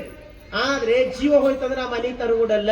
ಪ್ರವಚನಕ್ಕೆ ಬರ್ಬೇಕಾಯ್ತಂದ್ರ ಚಪ್ಪಲಿ ಕಡಿತಂದ್ರ ಅಕ್ಕ ನಿಮ್ ಮನೆಗ್ ಚಪ್ಪಲಿ ಇಟ್ಟು ಹೋಗ್ತೇವ್ರಿ, ಬರ್ಬೇಕಾದಾಗ ಹೋಯ್ತೇವಂದ್ರ ಯಾರ್ ಬ್ಯಾಡ ಅಂತಾರ ತಂಗಿ ಇಟ್ಟು ಹೋಗ್ರಂತಾರ. ಹೆಣ ತಕೊಂಡ್ ನಿಮ್ ಮನೆಗ್ ಬರ್ತೇವ್ರಿ ಅಂದ್ರ ಯಾರ ಗುರು ಕೊಟ್ಟಿದ್ದನ? ಸಲುವ ಹಾಗಕ್ಕೆ ಬೆಲೆ ನೆಲನಾದ ರಾಜನ ಹೆಣನೆಂದಡೆ ಒಂದ್ ಅಡಿಕೆಗೂ ಕೊಂಬುವರಿಲ್ಲ, ಮೊಲಕ್ಕಿಂತ ಕಷ್ಟ ನರನ ಬಾಳುವೆ. ಅದಕ್ಕಿಂತಲೂ ಅತ್ತತಾರ. ಒಂದು ಪ್ರಾಣಿ ಸತ್ತಂದ್ರೆ ಒಂದು 3 ದಿನ ಆರಾಮಾಗಿ ಬೀಳ್ತದ. ಮನುಷ್ಯ ಸತ್ತರ 24 ತಾಸಿನ ಢೇಣ್ ಎದ್ದು ಹೋಗ್ತಾನ, ವಾಸನೆ ಎದ್ದು ಹೋಗ್ತಾನ. ನಮ್ಮ ಅಕ್ಕಪಕ್ಕನೆ ಯಾರು ಕೂಡಲ್ಲ. ಇಂಥ ಜೀವನದಾಗ ಬದುಕ್ಲತ್ತೀವಿ. ಭಯ ಆಯ್ತದ ಅವನಿಗೆ. ಬಸವಣ್ಣರು ಏನ್ ಹೇಳ್ಯಾರ ಅಂತ ಗೊತ್ತಾಗ್ತದ. ಓಡ್ಕೊಂಡು ಓಡ್ಕೊಂಡು ಓಡ್ಕೊಂಡು ಗುರುಗಳ ಹತ್ರ ಬರ್ತಾನ. ಗುರುಗಳು ಅಲ್ಲೇ ಕಾಯ್ಕೊಂಡು ಕುಂತಿರೋ. ಗುರುಗಳ ಹತ್ರ ಬಂದು ಸಾಷ್ಟಾಂಗ ಹಾಕ್ತಾನ. ಗುರುದೇವ, ನೀವ್ ಹೇಳಿರಲ್ಲ ಖಾಲಿ ಸಾಮಾನ್ ತಗೊಂಡ್ ಬಂದಿರಲ್ಲ, ಯಾವುದಕ್ಕೂ ಉಪಯೋಗ ಆಗದೆ ಇರ್ತಕ್ಕಂಥ ಸಾಮಾನ್ ತಂದಿರಿ, ತಗೋರ್ ಉದ್ಧಾರ ಮಾಡ್ರಿ ಅಂದ್ರೆ ಗುರುಗಳು ಕೇಳೋರಂತ, ಶಿಷ್ಯ ಏನು ತಂದಿದಿ ಸಾಮಾನ್ ಅಂದ್ರ ಈ ಶರೀರನೇ ಖಾಲಿ ಅದ ಗುರುಗಳೇ, ಇದ ನಿಮ್ಗೆ ಅರ್ಪಿಸ್ಬಿಟ್ಟಿನಿ, ತಗೊಂಡು ಉದ್ಧಾರ ಮಾಡ್ರಿ ಅಂದ. ಇದು ಅರ್ಪಿಸುವಿಕೆ. ಜೀವನದಲ್ಲಿ ನಮ್ಮನ್ನು ನಾವು ಅರ್ಪಿಸಿಕೊಳ್ಳೋದನ್ನೋದು ಬಹಳ ದೊಡ್ಡದು. ಸೇವೆಯಲ್ಲಿ ನಾವು ಯಾರಿಗಾರ ದುಡ್ಡು ಕೊಟ್ಟು ಮಾಡಿಸ್ತೇವೆ ಅನ್ನೋದು ಸೇವೆ ಆಗಲ್ಲ. ಯಾರಿಗೋ ದುಡ್ಡು ಕೊಟ್ಟಿದ್ದು ಕಸ ಗುಡಿಸ್ತೀವಿ, ಯಾರಿಗೋ ದುಡ್ಡು ಕೊಟ್ಟಿದ್ದು ಚೇರ್ ಹಾಕಿಸ್ತೀವಿ, ಯಾರಿಗೋ ದುಡ್ಡು ಕೊಟ್ಟು ಪ್ರಸಾದ ಪಡಿಸ್ತೀವಿ, ಇದು ಸೇವೆ ಇಲ್ಲ. ಸೇವೆ ಹೆಂಗದ ಅಂದ್ರೆ ನಮ್ಮ ಮನಸಾಕ್ಷಿಯಾಗಿ ಮಾಡ್ತಕ್ಕಂಥ ಸೇವೆ. ನಮ್ಮ ತನು ಸಾಕ್ಷಿಯಾಗಿ, ನಮ್ಮ ಮನಸಾಕ್ಷಿಯಾಗಿ ಮಾಡೋದಲ್ಲ, ಅದು ಜೀವನದಾಗ ಬಹಳ ದೊಡ್ಡ. ಗೋರಖನಾಥರ ಶಿಷ್ಯರು ಮಚೇಂದ್ರನಾಥರ್ ಅಂತಿದ್ರು. ಮಚೇಂದ್ರನಾಥರ ಶಿಷ್ಯರು ಗೋರಖನಾಥರು. ಹಿಂಗೆ ಒಂದು ಸಾರಿ ಘಟನೆ ನಡೀತಾರೆ. ಮಚೇಂದ್ರನಾಥರಿಗೆ ದಹಿವಡ ತಿನ್ಬೇಕು ಅನಿಸ್ತು. ಅವ್ರ ಶಿಷ್ಯರು ಹಿಂಗೆ ಭಿಕ್ಷಕ್ ಹೋಗ್ತಾರ, ತಿನ್ಬೇಕನ್ಸಲ್ಲ ಭಿಕ್ಷಕ್ ಹೋಗ್ತಾರ. ಗೋರಖನಾಥರು ಅಲ್ಲಿ ಒಂದು ಅಜ್ಜಿ ವಡ ಮಾಡಿರ್ತಾಳ, ತಂದು ಗುರುಗಳಿಗೆ ಕೊಡ್ತಾರ. ಗುರುಗಳು ತಿಂತಾರ. ಮಚೇಂದ್ರನಾಥರು ಬಹಳ ಚಂದ ಅನಿಸ್ತದ. ಅವರು ಗೋರಖನಾಥರಿಗೆ ಹೇಳ್ತಾರ, ಗೋರಖ ಬಹಳ ಚಂದದ, ಎಲ್ಲಿಂದ ತಂದಿದಿ, ಇನ್ನೊಂದು ತಿನ್ಬೇಕು ಅನ್ಸ್ಲತ್ತ, ತಗೊಂಡು ಬಾ ಅಂತ ಹೇಳ್ತಾರೆ. ಅವಾಗ ಗೋರಖನಾಥರ ಅಜ್ಜಿ ಹತ್ರ ಹೋಗ್ತಾರ. ಅಜ್ಜಿ ಹತ್ರ ಹೋಗಿ ಹೇಳ್ತಾರ, ಅಜ್ಜಿ ನೀ ಏನು ವಡೆ ಮಾಡಿದ್ದಲ್ಲ ಅದು ನಮ್ ಗುರುಗಳಿಗೆ ಬಹಳ ಚಂದ ಅನ್ಸದ, ಇನ್ನೊಂದು ತಿನ್ಬೇಕು ಅನ್ಸ್ಲತ್ತದ ಕೊಡು ಅಂದ್ರೆ ಆ ಅಜ್ಜಿ ಸಿಟ್ಟಿಲಿಂದ ಹೇಳ್ತಾಳ, ನಿನ್ ಕೆಟ್ಟ ಕಣ್ಣು ಅದ್ರ ಮೇಲೆ ಬಿತ್ತ, ನಿನ್ ಕಣ್ಣು ಕಿತ್ತು ಕೊಡುತ್ತೆ ಅಂತ ಹೇಳ್ಬಿಡ್ತಾನೆ. ನಿನ್ ಕಣ್ಣು ಕಿತ್ತು ಕೊಡ್ತೀನಿ ಅಂದ್ರೆ ಹಿಂದ ಮುಂದ ನೋಡಲ್ ಪಟ್ ಅಂತ ಗೋರಖನಾಥರು 2 ಕಣ್ಣು ತೆಗಿತಾರ, ಕಿತ್ತಿ ಅಜ್ಜಿ ಮುಂದೆ ಇಡ್ತಾರ. ಅಜ್ಜಿ ಚಿಟ್ಟಂತ ಚೀರ್ತಾಳ, ಒಳಗ್ ಹೋಗಿ ಒಡೆ ತಂದು ಕೊಡ್ತಾಳ. ಆ ಒಡೆ ತಗೊಂಡು ಅವ್ 2 ಕಣ್ಣು ಹಿಡ್ಕೊಂಡು ಗುರುಗಳ ಹತ್ರ ಓಡ್ ಬಂದ್ರಂತ. ಮಚೇಂದ್ರನಾಥರ್ ಅವ್ರ ಭಕ್ತಿ ನೋಡಿ ಆ ಗೋರಖನಾಥರ ಕಣ್ಣು ಮೇಲೆ ಕೈ ಇಟ್ಟು 2 ಕಣ್ಣು ಬಂದಿವಂತ. ಇದು ಅವ್ರ ಜೀವನದ ಚರಿತ್ರೆದ ಬರ್ತದೆ. ಯಾಕೆ ಹಿಂಗದ ಅಂದ್ರೆ ಅವ್ರ ಪರಿಶುದ್ಧ ಮನಸ್ಸಿನಿಂದ ಮಾಡಿರ್ತಕ್ಕಂಥ ಸೇವೆ. ಕತೆ ಏನಾರ ಇರ್ಲಿ, ಆದ್ರೆ ನಾವು ಅರ್ಥ ಮಾಡ್ಕೊಳ್ಳೋದು ಏನದಂದ್ರೆ ಮನಸಾಕ್ಷಿಯಾಗಿ ಮಾಡುವ ಸೇವೆ ಅದಲ್ಲ, ಅದರಲ್ಲಿ ಬಹಳ ದೊಡ್ಡದದ. ಹೇಳ್ತಾರೆ ಗುರು ಬಸವಣ್ಣವರು, ತನ್ನ ಮನದ ನವ ಹಿಂದಿಟ್ಟುಕೊಂಡು ಮಾತಿನ ಬಣವೆಯ ಮುಂದಿಟ್ಟುಕೊಂಡು ಒಳನೊಟ್ಟೆ ನುಡಿವರು ನೀವೆಲ್ಲ ಕೇಳಿರೋ, ತಳ ಇಲ್ಲದ ಕೋಲು ಹೊಲ್ಲು ಹಾರುವುದಲ್ಲದೆ ಗುರಿಯ ತಾಗಬಲ್ಲದೆ ಮಾಯಾ ಪಾಶ ಹಿಂಗೆ ಮನದ ಗಂಟು ಬಿಡದ ನಕ್ಕ ಕೂಡಲ ಸಂಗಮ ದೇವ ನೆಂತೊಲಿವನಯ್ಯ. ಎಷ್ಟು ಸುಂದರ ವಚನ ಅಂದ್ರೆ, ತನು ಮನ ಧನ ಹಿಂದಿಟ್ಟುಕೊಂಡು ಮಾತಿನ ಬಣವೆಯ ಮುಂದಿಟ್ಟುಕೊಂಡು. ತನುಲಿಂದ ಸೇವಾ ಮಾಡಿಲ್ಲ, ಮನಸ್ಸಿನಿಂದ ಸೇವಾ ಮಾಡಿಲ್ಲ, ಧನದಿಂದ ಸೇವಾ ಮಾಡಿಲ್ಲ, ಎಲ್ಲ ಹಿಂದಿಟ್ಟುಕೊಂಡು ಮಾತಿನ ಬಣಿಮೆನೆ ಅಂತಾರಲ್ಲ ನಿಮ್ ಕಡೆ ಎಲ್ಲ. ಬಣಿವೆ ಅಂದ್ರೆ ಗೊತ್ತಾಗ್ತದೆ, ಎಲ್ಲ ಹುಲ್ಲಿನವರೆಗಳು ಸೇರಿಸಿ ಅದು ಬಣಿಮಿನೇ ಮುಂದಿಟ್ಕೊಂಡ್ರೆ ಎದರ್ದು ಮಾತಿನ. ಹಿಂಗ್ ಮಾಡ್, ಹಂಗ್ ಮಾಡ್, ಇದು ಮಾಡ್, ಅದು ಮಾಡ್, ಹಿಂಗ್ ಮೆರಸ್, ಅದು ಕಟ್ರಿ, ಇದು ಕಟ್, ಡಿಜೆ ಹಚ್ಚಿ ಮೆರವಣಿಗೆ ಮಾಡಿ ಏನೇನೋ ಮಾಡಿ ನೀವ್ ಏಟ್ ಕೊಡ್ತೀರಿ. ನನ್ ಬಲ್ ಕೇಳ್ಬೇಡಿ, ಎಲ್ಲ ಮಾಡ್ರಿ, ಅದು ನನಗೇನು ಕೇಳ್ಬೇಡಿ, ನಾವ್ ಹೇಳೋರಷ್ಟೇ. ಬಸವಣ್ಣ ನಂತರ ತನು ಮನ ಧನ ಹಿಂದಿಟ್ಟುಕೊಂಡು ಮಾತಿನ ಬಣವೇ ಮುಂದಿಟ್ಟುಕೊಂಡು ಒಳನೊಟ್ಟೆ ನುಡಿಯುವರು ನೀವೆಲ್ಲ ಕೇಳಿರೋ, ತಲೆ ಇಲ್ಲದ ಕೋಲು ಹೊಳ್ಳು ಹಾರುವುದಲ್ಲದೆ ಗುರಿಯ ತಾಗಬಲ್ಲುದೆ. ಯಾವ ಕಟ್ಟಿಗೆ ಒಳಗ್ ಶಕ್ತಿ ಇಲ್ಲದ ಬೀಸರಿ ಎಷ್ಟು ದೂರ ಹೋಗ್ತದ, ಅದು ಗುರು ಮುಟ್ಲಿಕ್ಕೆ ಆಗಲ್ಲ. ಕಟ್ಟಿಗೆ ಒಳಗ್ ಗಟ್ಟಿತನ ಇರಬೇಕಾಗ್ತದ. ಹಂಗ ನಮ್ಮ ಸೇವೆ ಒಳಗ್ ಗಟ್ಟಿತನ ಇತ್ತಂದ್ರೆ ನಮ್ಮ ಮಾತಿಗೆ ಬೆಲೆ ಬರ್ತದ. ಎಲ್ಲ ವಿಚಾರ ಹೇಳಿ ಎದ್ದು ಹೋದ್ರ ಅಂದ್ರ ಪಕ್ಕದಾಗೇನು ಅಂತಾರ, ಸುಮ್ಮನೆ ಮಾತಾಡ್ತಾನೆ, ಕೈ ಎತ್ತಲ್ಲ, ಕೈ ಎತ್ತು ನೀಡಲ್ಲ, ಏನು ಸೇವಾ ಮಾಡಲ್ಲ, ಒಣ ಮಾತಾಡ್ತಾನೆ. ಒಣ ಮಾತಿಗೆ ಬೆಲೆ ಇಲ್ಲ, ಮನೆಗೆ ಬೆಲೆ ಇಲ್ಲ, ಇನ್ನು ಸಮಾಜದಾಗರ ಎಲ್ಲಿ ಬೆಲೆ ಅದ? ಸೇವೆ ಒಳಗಿರ್ತಕ್ಕಂಥ ಬೆಲೆ ಮಾತಿನ ಒಳಗಿಲ್ಲ. ನಮ್ಮ ವಿಚಾರಕ್ಕೆ ಮನ್ನಣೆ ಬರ್ಬೇಕಾಯ್ತಂದ್ರೆ ನಮ್ಮ ತನು ಸವಿಬೇಕಾಗ್ತದ, ನಮ್ಮ ಮನ ಸವಿಬೇಕಾಗ್ತದ, ನಮ್ಮ ಧನ ಸವಿಬೇಕಾಗ್ತದ. ಅಂದಾಗ ಮಾತ್ರ ನಮ್ಮ ಮಾತಿಗೆ ಮನ್ನಣೆ ಅದ. ಇಲ್ಲ ಅಂದ್ರೆ ನಮ್ಮ ಮಾತಿಗೆ ಯಾವತ್ತೂ ಕೂಡ ಮನ್ನಣೆ ಇಲ್ಲ. ಅದಕ್ಕೆ ಮಾಯಾಪಾಶ ಹಿಂಗಿ ಮನದ ಗಂಟು ಬಿಡದ ನಕ್ಕ. ಮಾಯಾಪಾಶ ಅಂದ್ರೇನು? ಪಾಶ ಅಂದ್ರೇನು? ಬಂಧನ. ಯಾವ ಬಂಧನ ಅದ? ಮಾಯದ ಪಾಶೆಯ ಬಂಧನ ಅದ, ಮಾಯಾಪಾಶ ಅದ. ಎಲ್ಲವೂ ನಂದು ಅಂತಕ್ಕಂಥ ಭ್ರಮೆ ಅದ. ಇದ್ರೊಳಗ್ ಬಿದ್ದು ಮನದ ಗಂಟು ಬಿಡದ ನಕ್ಕ. ಮನಸ್ಸಿನ ಗಂಟು ಬಿಡಬೇಕಂತ. ಗಂಟು ಅಂದ್ರೆ ಏನು? ನೀವು ನೋಡ್ರಿ, ಒಂದು ಟಾವೆಲ್ ಬಹಳ ದೊಡ್ಡದಿತ್ತು, ಗಂಟು ಹಾಕೋತ ಬರ್ರಿ, ದೊಡ್ಡದಾಗ್ತದ ಸಣ್ಣದಾಗ್ತದ? ಸಣ್ಣದಾಗ್ತದ. ಮತ್ತೆ ಗಂಟು ಬಿಚ್ಕೋತ ಹೋದ್ರೆ ಏನಾಯ್ತದ? ಹಂಗ ಪರಮಾತ್ಮನಿಂದ ಬರ್ಬೇಕಾದ ನಮ್ಮ ಮನಸ್ಸು ವಿಶಾಲ ಇತ್ತು. ಇಲ್ಲಿ ಸಂಸಾರದಾಗ ಬಂದ ಮೇಲೆ ನಾನು, ನಂದು, ನನ್ನೋರು, ನನ್ನ ಮನಿ, ನನ್ನ ಮಕ್ಕಳು, ನನ್ನ ಜೀವನ, ನಂದು ನಂದು ನಂದು ಅನ್ಕೊಂಡ್ ಗಂಟು ಹಾಕ್ತಿವಿ. ಈಗ ನಮ್ಮ ಮನಸ್ಸು ಹೆಂಗಾಗ್ಯದ? ಸಣ್ಣದಾಗ್ಯದ. ಈ ಸಣ್ಣದಾಗಿರೋ ಮನಸ್ಸಿಗೆ ಏನ್ ಮಾಡ್ಬೇಕು? ದೊಡ್ಡದು ಮಾಡ್ಬೇಕು. ದೊಡ್ಡದಾಗ್ಬೇಕಾದ್ರೆ ಬಿಚ್ಕೋತ ಹೋಗ್ಬೇಕು. ಒಂದು ಒಂದು ಒಂದು ಗಂಟೆ ಬಿಚ್ಕೋತ ಹೋಗ್ಬೇಕು. ಏನ್ ಗಂಟೆ ಬಿಚ್ಚಬೇಕು? ಇದು ನಂದಲ್ಲ, ಎಲ್ಲವೂ ನಿನ್ನದೇ. ಇದು ನನ್ನಲ್ಲ, ಎಲ್ಲವೂ ನಿನ್ನದೇ. ಎಲ್ಲವೂ ನಿನ್ನ ಕರುಣೆ, ಎಲ್ಲವೂ ನಿನಗಾಗಿಯೇ. ಹಿಂಗ ಅನ್ಕೋತ ಹೋಗ್ರಿ, ಆಟೋಮೆಟಿಕ್ ಬಿಚ್ಕೋತ ಬರ್ತದ. ಎಲ್ಲಿ ಬಿಚ್ಚತದ ಅಲ್ಲಿ ಮನಸ್ಸು ವಿಶಾಲವಾಗ್ತದ. ವಿಶಾಲ ಆಯ್ತಂದ್ರೆ ಇನ್ನೊಬ್ರಿಗೆ ಉಪಯೋಗ ಆಗ್ತದ. ಅದಕ್ಕೆ ಹೇಳ್ತಾರೆ ಗುರು ಬಸವಣ್ಣವರು, ತನು ಮನ ಧನ ಇವು ಸೇವೆ ಎಲ್ಲ ಬಹಳ ದೊಡ್ಡದು. ಅಂಗ ಸೇವೆ ಅಂದ್ರೆ ಗುರುವಿನ ಅಂಗ, ತನ್ನ ಅಂಗ ಅಂತ ತಿಳಿದು ಮಾಡ್ತಕ್ಕಂಥ ಸೇವೆ, ಅದು ಅಂಗ ಸೇವೆ. ಅದು ಗುರು ಕಾರ್ಯ ಅಂದ್ರೆ ಏನು? ಎಲ್ಲೆಲ್ಲಿ ಗುರುವಿನ ಕಾರ್ಯ ನಡೀತೋ ಅಲ್ಲಿ ತಮ್ಮ ತನುವಿನಿಂದ ಮಾಡ್ತಕ್ಕಂಥ ಸೇವೆ ಬಹಳ ದೊಡ್ಡ ಸೇವೆ. ಇನ್ ಎರಡನೇದು ಆಪ್ತ ಸೇವೆ. ಗುರುವಿಗೆ ಇನ್ನೊಬ್ಬರು ಅತ್ಯಂತ ಸಮೀಪ ಇರ್ತಕ್ಕಂಥ ಆಪ್ತರು. ಬಸವಣ್ಣರಿಗೆ ಚನ್ನಬಸವಣ್ಣವ್ರ ಆಪ್ತರಿದ್ದರು. ಎಷ್ಟೊಂದು ಆಪ್ತತೆ ಇತ್ತು ಚನ್ನಬಸವಣ್ಣವ್ರದಂದ್ರೆ, ಬಸವಣ್ಣನವರ ಎಲ್ಲ ಕಾರ್ಯಕಲಾಪಗಳು, ಎಲ್ಲ ವಿಚಾರಗಳು ಅವು ಕಾರ್ಯರೂಪಕ್ಕೆ ತರ್ತಕ್ಕಂಥವ್ರು ಚನ್ನಬಸವಣ್ಣನವರು. ಅದಕ್ಕೆ ಕೊನೆಗೆ ಬಸವಣ್ಣವ್ರ ಕಲ್ಯಾಣ ಬಿಟ್ಟು ಹೋಗ್ತಕ್ಕಂಥ ಪರಿಸ್ಥಿತಿ ಬಂದಾಗ ಬಸವಣ್ಣವರು ಇನ್ನೇನು ಹೊರಡ್ಬೇಕಂತ ನಿಂತಿರ್ತಾರೆ. ಚನ್ನಬಸವಣ್ಣವ್ರು ಬಂದು ಕೈ ಮುಗಿತಾರಪ್ಪ, ನಿಮ್ಮ ಕೊನೆಯ ಆದೇಶವೇನು ಹೇಳ್ರಿ, ನಾವು ಪಾಲಿಸ್ತೀವಿ ಅಂತ ಕೈ ಮುಗಿದಾಗ ಬಸವಣ್ಣರು ಹೇಳ್ತಾರೆ, ಚನ್ನಬಸವಣ್ಣ, ನಾನ್ ನಿಮಗೆ ಆದೇಶ ಮಾಡ್ತಾ ಇಲ್ಲ, ನಾನ್ ನಿಮಗೆ ಆದೇಶ ಮಾಡಲ್ಲ, ನಾನ್ ನಿಮ್ಮಲ್ಲಿ ಭಿನ್ನಹ ಮಾಡ್ಕೊಳ್ತೀನಿ. ನಮ್ಮ ಪ್ರಾಣ ಸ್ವರೂಪಿಯಾಗಿರ್ತಕ್ಕಂಥ ವಚನ ಸಾಹಿತ್ಯ ರಕ್ಷಣೆ ಮಾಡ್ತಕ್ಕಂಥ ಜವಾಬ್ದಾರಿ ನಿಮ್ಮದದ ನೋಡ್ರಂತ ಒಂದು ಬಸವಣ್ಣರ ಜವಾಬ್ದಾರಿ ಕೊಟ್ಟು ಹೋದ್ರ ಶರಣರು ತಮ್ಮ ಪ್ರಾಣವನ್ನೇ ಕೊಟ್ಟರು, ಆದ್ರೆ ವಚನ ಸಾಹಿತ್ಯ ಉಳಿಸೋರು ನಮಗಾಗಿ. ಇದು ಆಪ್ತ ಸೇವೆ. ಗುರು ಕಾರ್ಯಕ್ಕಾಗಿ ತಮ್ಮ ಪ್ರಾಣವನ್ನೇ ಕೊಟ್ಟರು, ವಿಚಾರ ಮಾಡ್ಲಿಲ್ಲ. ಹರಳಯ್ಯ ಮಧುವರ್ಷ ಶೀಲವಂತ ಶರಣರು ಆನೆ ಕಾಲಿಗೆ ಕಟ್ಟಿ ಎಳೆದಾಗ್ಲೂ ಕೂಡ ನಾವು ಬಸವಣ್ಣನ ಆಪ್ತರಿದ್ದೀವಿ. ಹೋಗ್ಲು ಬಿಡ್ರಿ, ನಾವು ಮದುವೆ ಆಗಿದ್ದು ತಪ್ಪಾಗ್ಯದ ಅಂತ ಅಂತೀವಿ, ನಿಮಗ್ ಕ್ಷಮಾಪಣೆ ಕೊಡ್ತೀವಿ ಅಂತಂದು ಬಿಜ್ಜಳನ ಸೈನಿಕರು ಹೇಳಿದ್ರೆ, ಬಿಜ್ಜಳ ಹೇಳಿದ್ರೆ ಶರಣರಂತಾರೆ ನಾವು ತಪ್ಪೇ ಮಾಡಿಲ್ಲ, ನಾವು ತಪ್ಪೇ ಮಾಡಿಲ್ಲ, ಬಸವಣ್ಣನವರ ಸಾಕ್ಷಿಯಾಗಿ ನಾವು ಮದುವೆ ಆಗಿವೆ, ಅದಕ್ಕೆ ನಾವು ತಪ್ಪು ಮಾಡಿಲ್ಲ ಅಂತ ತಮ್ಮ ಪ್ರಾಣವನ್ನೇ ಕೊಟ್ಟರು. ಆದ್ರೆ ಇಟ್ಟಿರ್ತಕ್ಕಂಥ ಹೆಜ್ಜೆ ಒಳಗೆ ಹಿಂದಕ್ಕೆ ಬರಲಿಲ್ಲ. ಇದು ಆಪ್ತ ಭಾವ ಅಂತ ಹೇಳ್ತಾರೆ. ನಮ್ಮ ಜೀವನದಾಗೂ ಹಂಗ ಆಪ್ತತೆ ಒಬ್ರು ಇರ್ಬೇಕು. ಬಹಳ ಸರಿ ಮನುಷ್ಯನಿಗೆ ದುಃಖ ಆಗ್ತದೆ. ದುಃಖ ಆದಾಗ ಯಾರ ಮುಂದೆ ಹೇಳ್ಕೊಲಿಕ್ಕೆ ಆಗ್ಲೋಯ್ತಂದ್ರೆ ಕೊನೆಗೆ ಅವನ ಅಸ್ತ್ರನೇ ಆತ್ಮಹತ್ಯೆಗೆ ಹೋಗ್ಬಿಡ್ತಾನೆ. ಅದಕ್ಕೆ ಒಬ್ಬರ ನಮ್ಮ ಜೀವನದಾಗ ಹಿಂಗಿರ್ಬೇಕಂದ್ರ ನಮ್ಮ ದುಃಖವನ್ನ ಹಂಚಿಕೊಂಡು ನಮಗ್ ಸಮಾಧಾನ ಪಡಿಸಿ ನಮಗ್ ಕೈ ಹಿಡಿದು ಮುನ್ನಡೆಸ್ತಕ್ಕಂಥ ಒಬ್ಬ ಆಪ್ತ ನಮ್ಮ ಜೊತೆಗಿರ್ಬೇಕು. ಒಬ್ಬರ ಆಪ್ತರಿರ್ಬೇಕು. ಈಗೆಲ್ಲ ಹೇಗಾಗ್ಯಾವಂದ್ರೆ ವ್ಯವಹಾರ ಪ್ರೇಮ.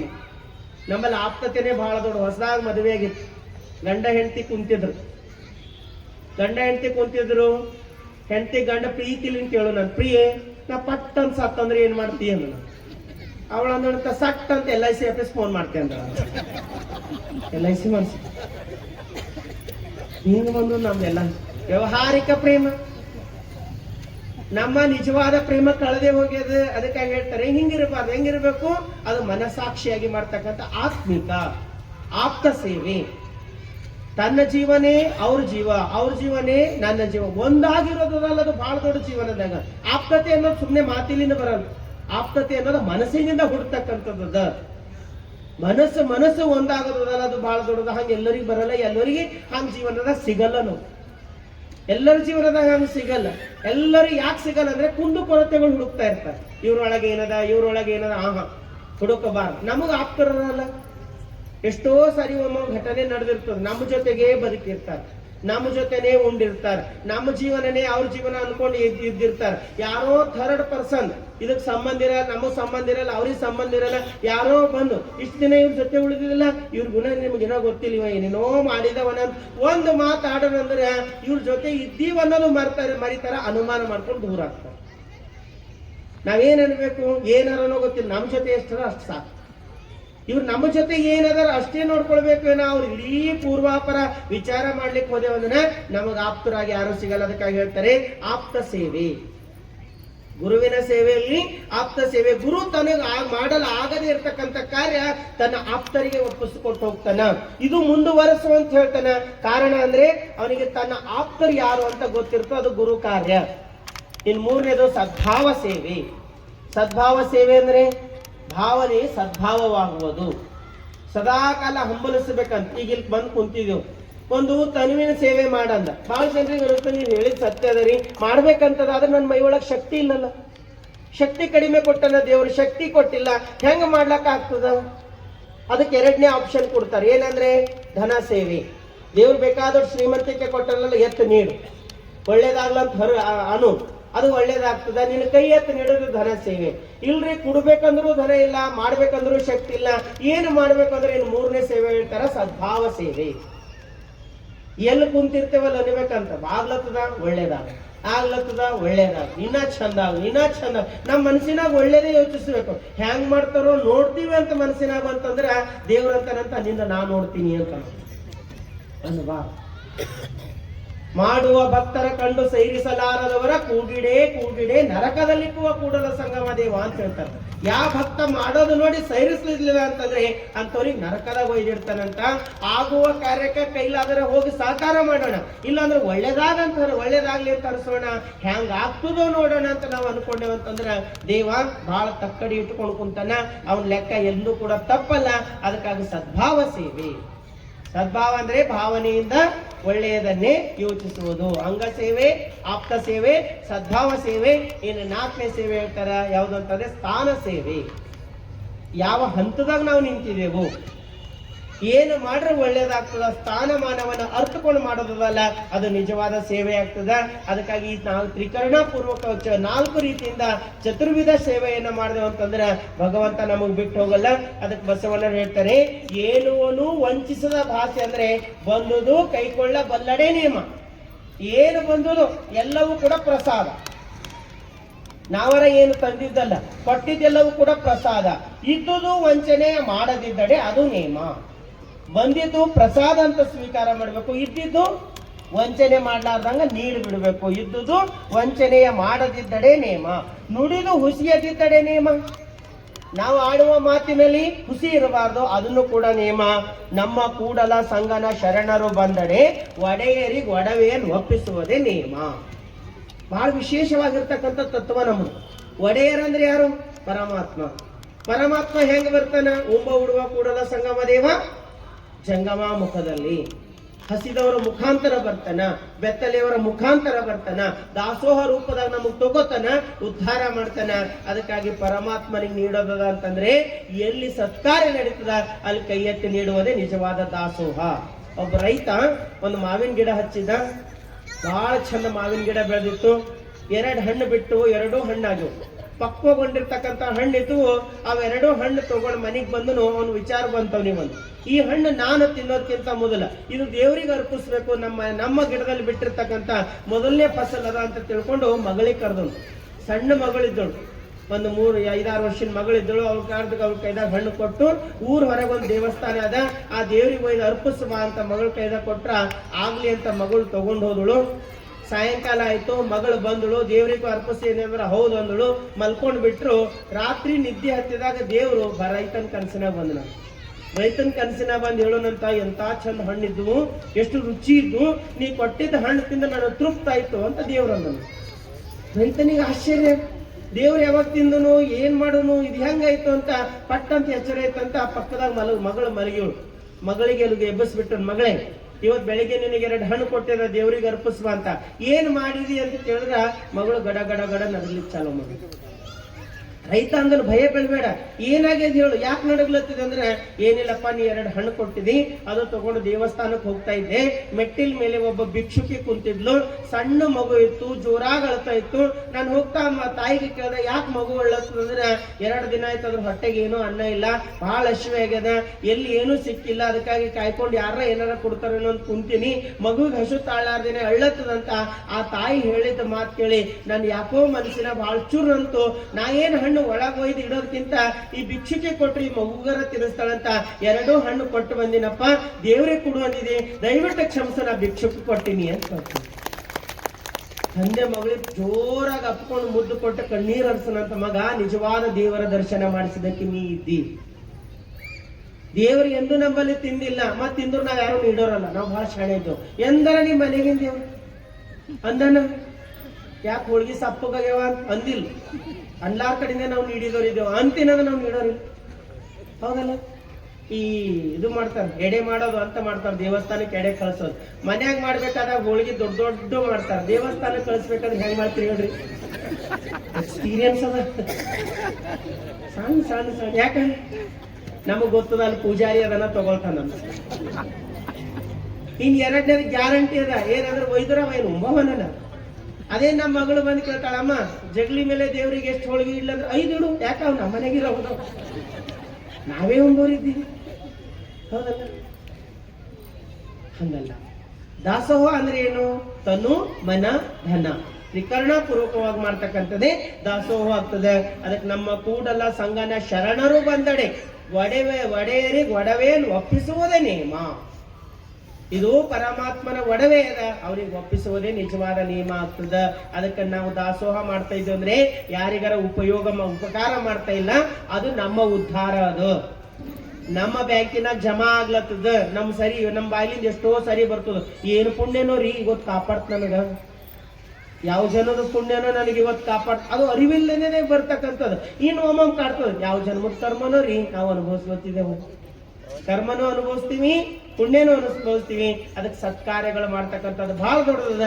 ಅದಕ್ಕೆ ಬಸವಣ್ಣರು ಹೇಳ್ತಾರೆ, ತನುವಂಚನೆ, ಮನವಂಚನೆ, ಧನವಂಚನೆ, ಈ ವಂಚನೆಗಳಿಂದ ದೂರ ಅದೇವ ಅಂದ್ರ ಪರಮಾತ್ಮ ನಮಗೆ ಸ್ವೀಕಾರ ಮಾಡ್ತಾನ. ಅದಕ್ಕೆ ವಂಚನೆ ಸ್ವರೂಪನೇ ಮತ್ತೇನಲ್ಲ, ಮೋಸ. ಇನ್ನೊಬ್ಬರಿಗೆ ಮಾಡ್ತಕ್ಕಂಥದ್ದು ಮೋಸ. ಇನ್ನೊಬ್ಬರಿಗೆ ಮಾಡೋ ಮೋಸ ಅಂದ್ರೆ ವ್ಯವಹಾರದ ಮಾತಾಡಲ್ಲ. ತನು ಮನ ಧನ. ತನು ಗುರುವಿನ ಸೇವೆಯಲ್ಲಿ, ಮನ ಲಿಂಗದ ನೆನಹಿನಲ್ಲಿ, ಧನ ಜಂಗಮ ದಾಸೋಹದಲ್ಲಿ. ವಂಚನೆ ಮಾಡದೆ ಅಂದ್ರೆ ಪರಮಾತ್ಮ ನಮ್ಮಿಂದ ದೂರ ಆಗ್ತಾನ. ಅದಕ್ಕೆ ವಂಚನೆ ಮಾಡ್ಲಾರ್ದೇನೆ ಪ್ರೀತಿಯಿಂದ ಬದುಕ್ತಕ್ಕಂಥ ಜೀವನ ನಮ್ಮೆಲ್ಲರೂ ಆಗ್ಲಿ ಅಂತಕ್ಕಂಥ ಪ್ರಾರ್ಥನೆಯನ್ನು ಮಾಡ್ತಾ, ಮತ್ತೆ ನಾಳೆ ದಿನ ಇನ್ನೊಂದು ವಿಚಾರ ಇಟ್ಕೊಂಡು ಮತ್ತೆ ನಾಳೆ ಚಿಂತನೆ ನಾವು ನೀವೆಲ್ಲ ಮಾಡೋಣ ಅಂತ ಹೇಳ್ತಾ ನನ್ನ 2 ಮಾತಿಗೆ ಮಂಗಲವನ್ನು ಮಾಡ್ತೀನಿ. ಸರ್ವರಿಗೂ ಶರಣು ಶರಣಾರ್ಥಿ. ಶರಣು ಶರಣ.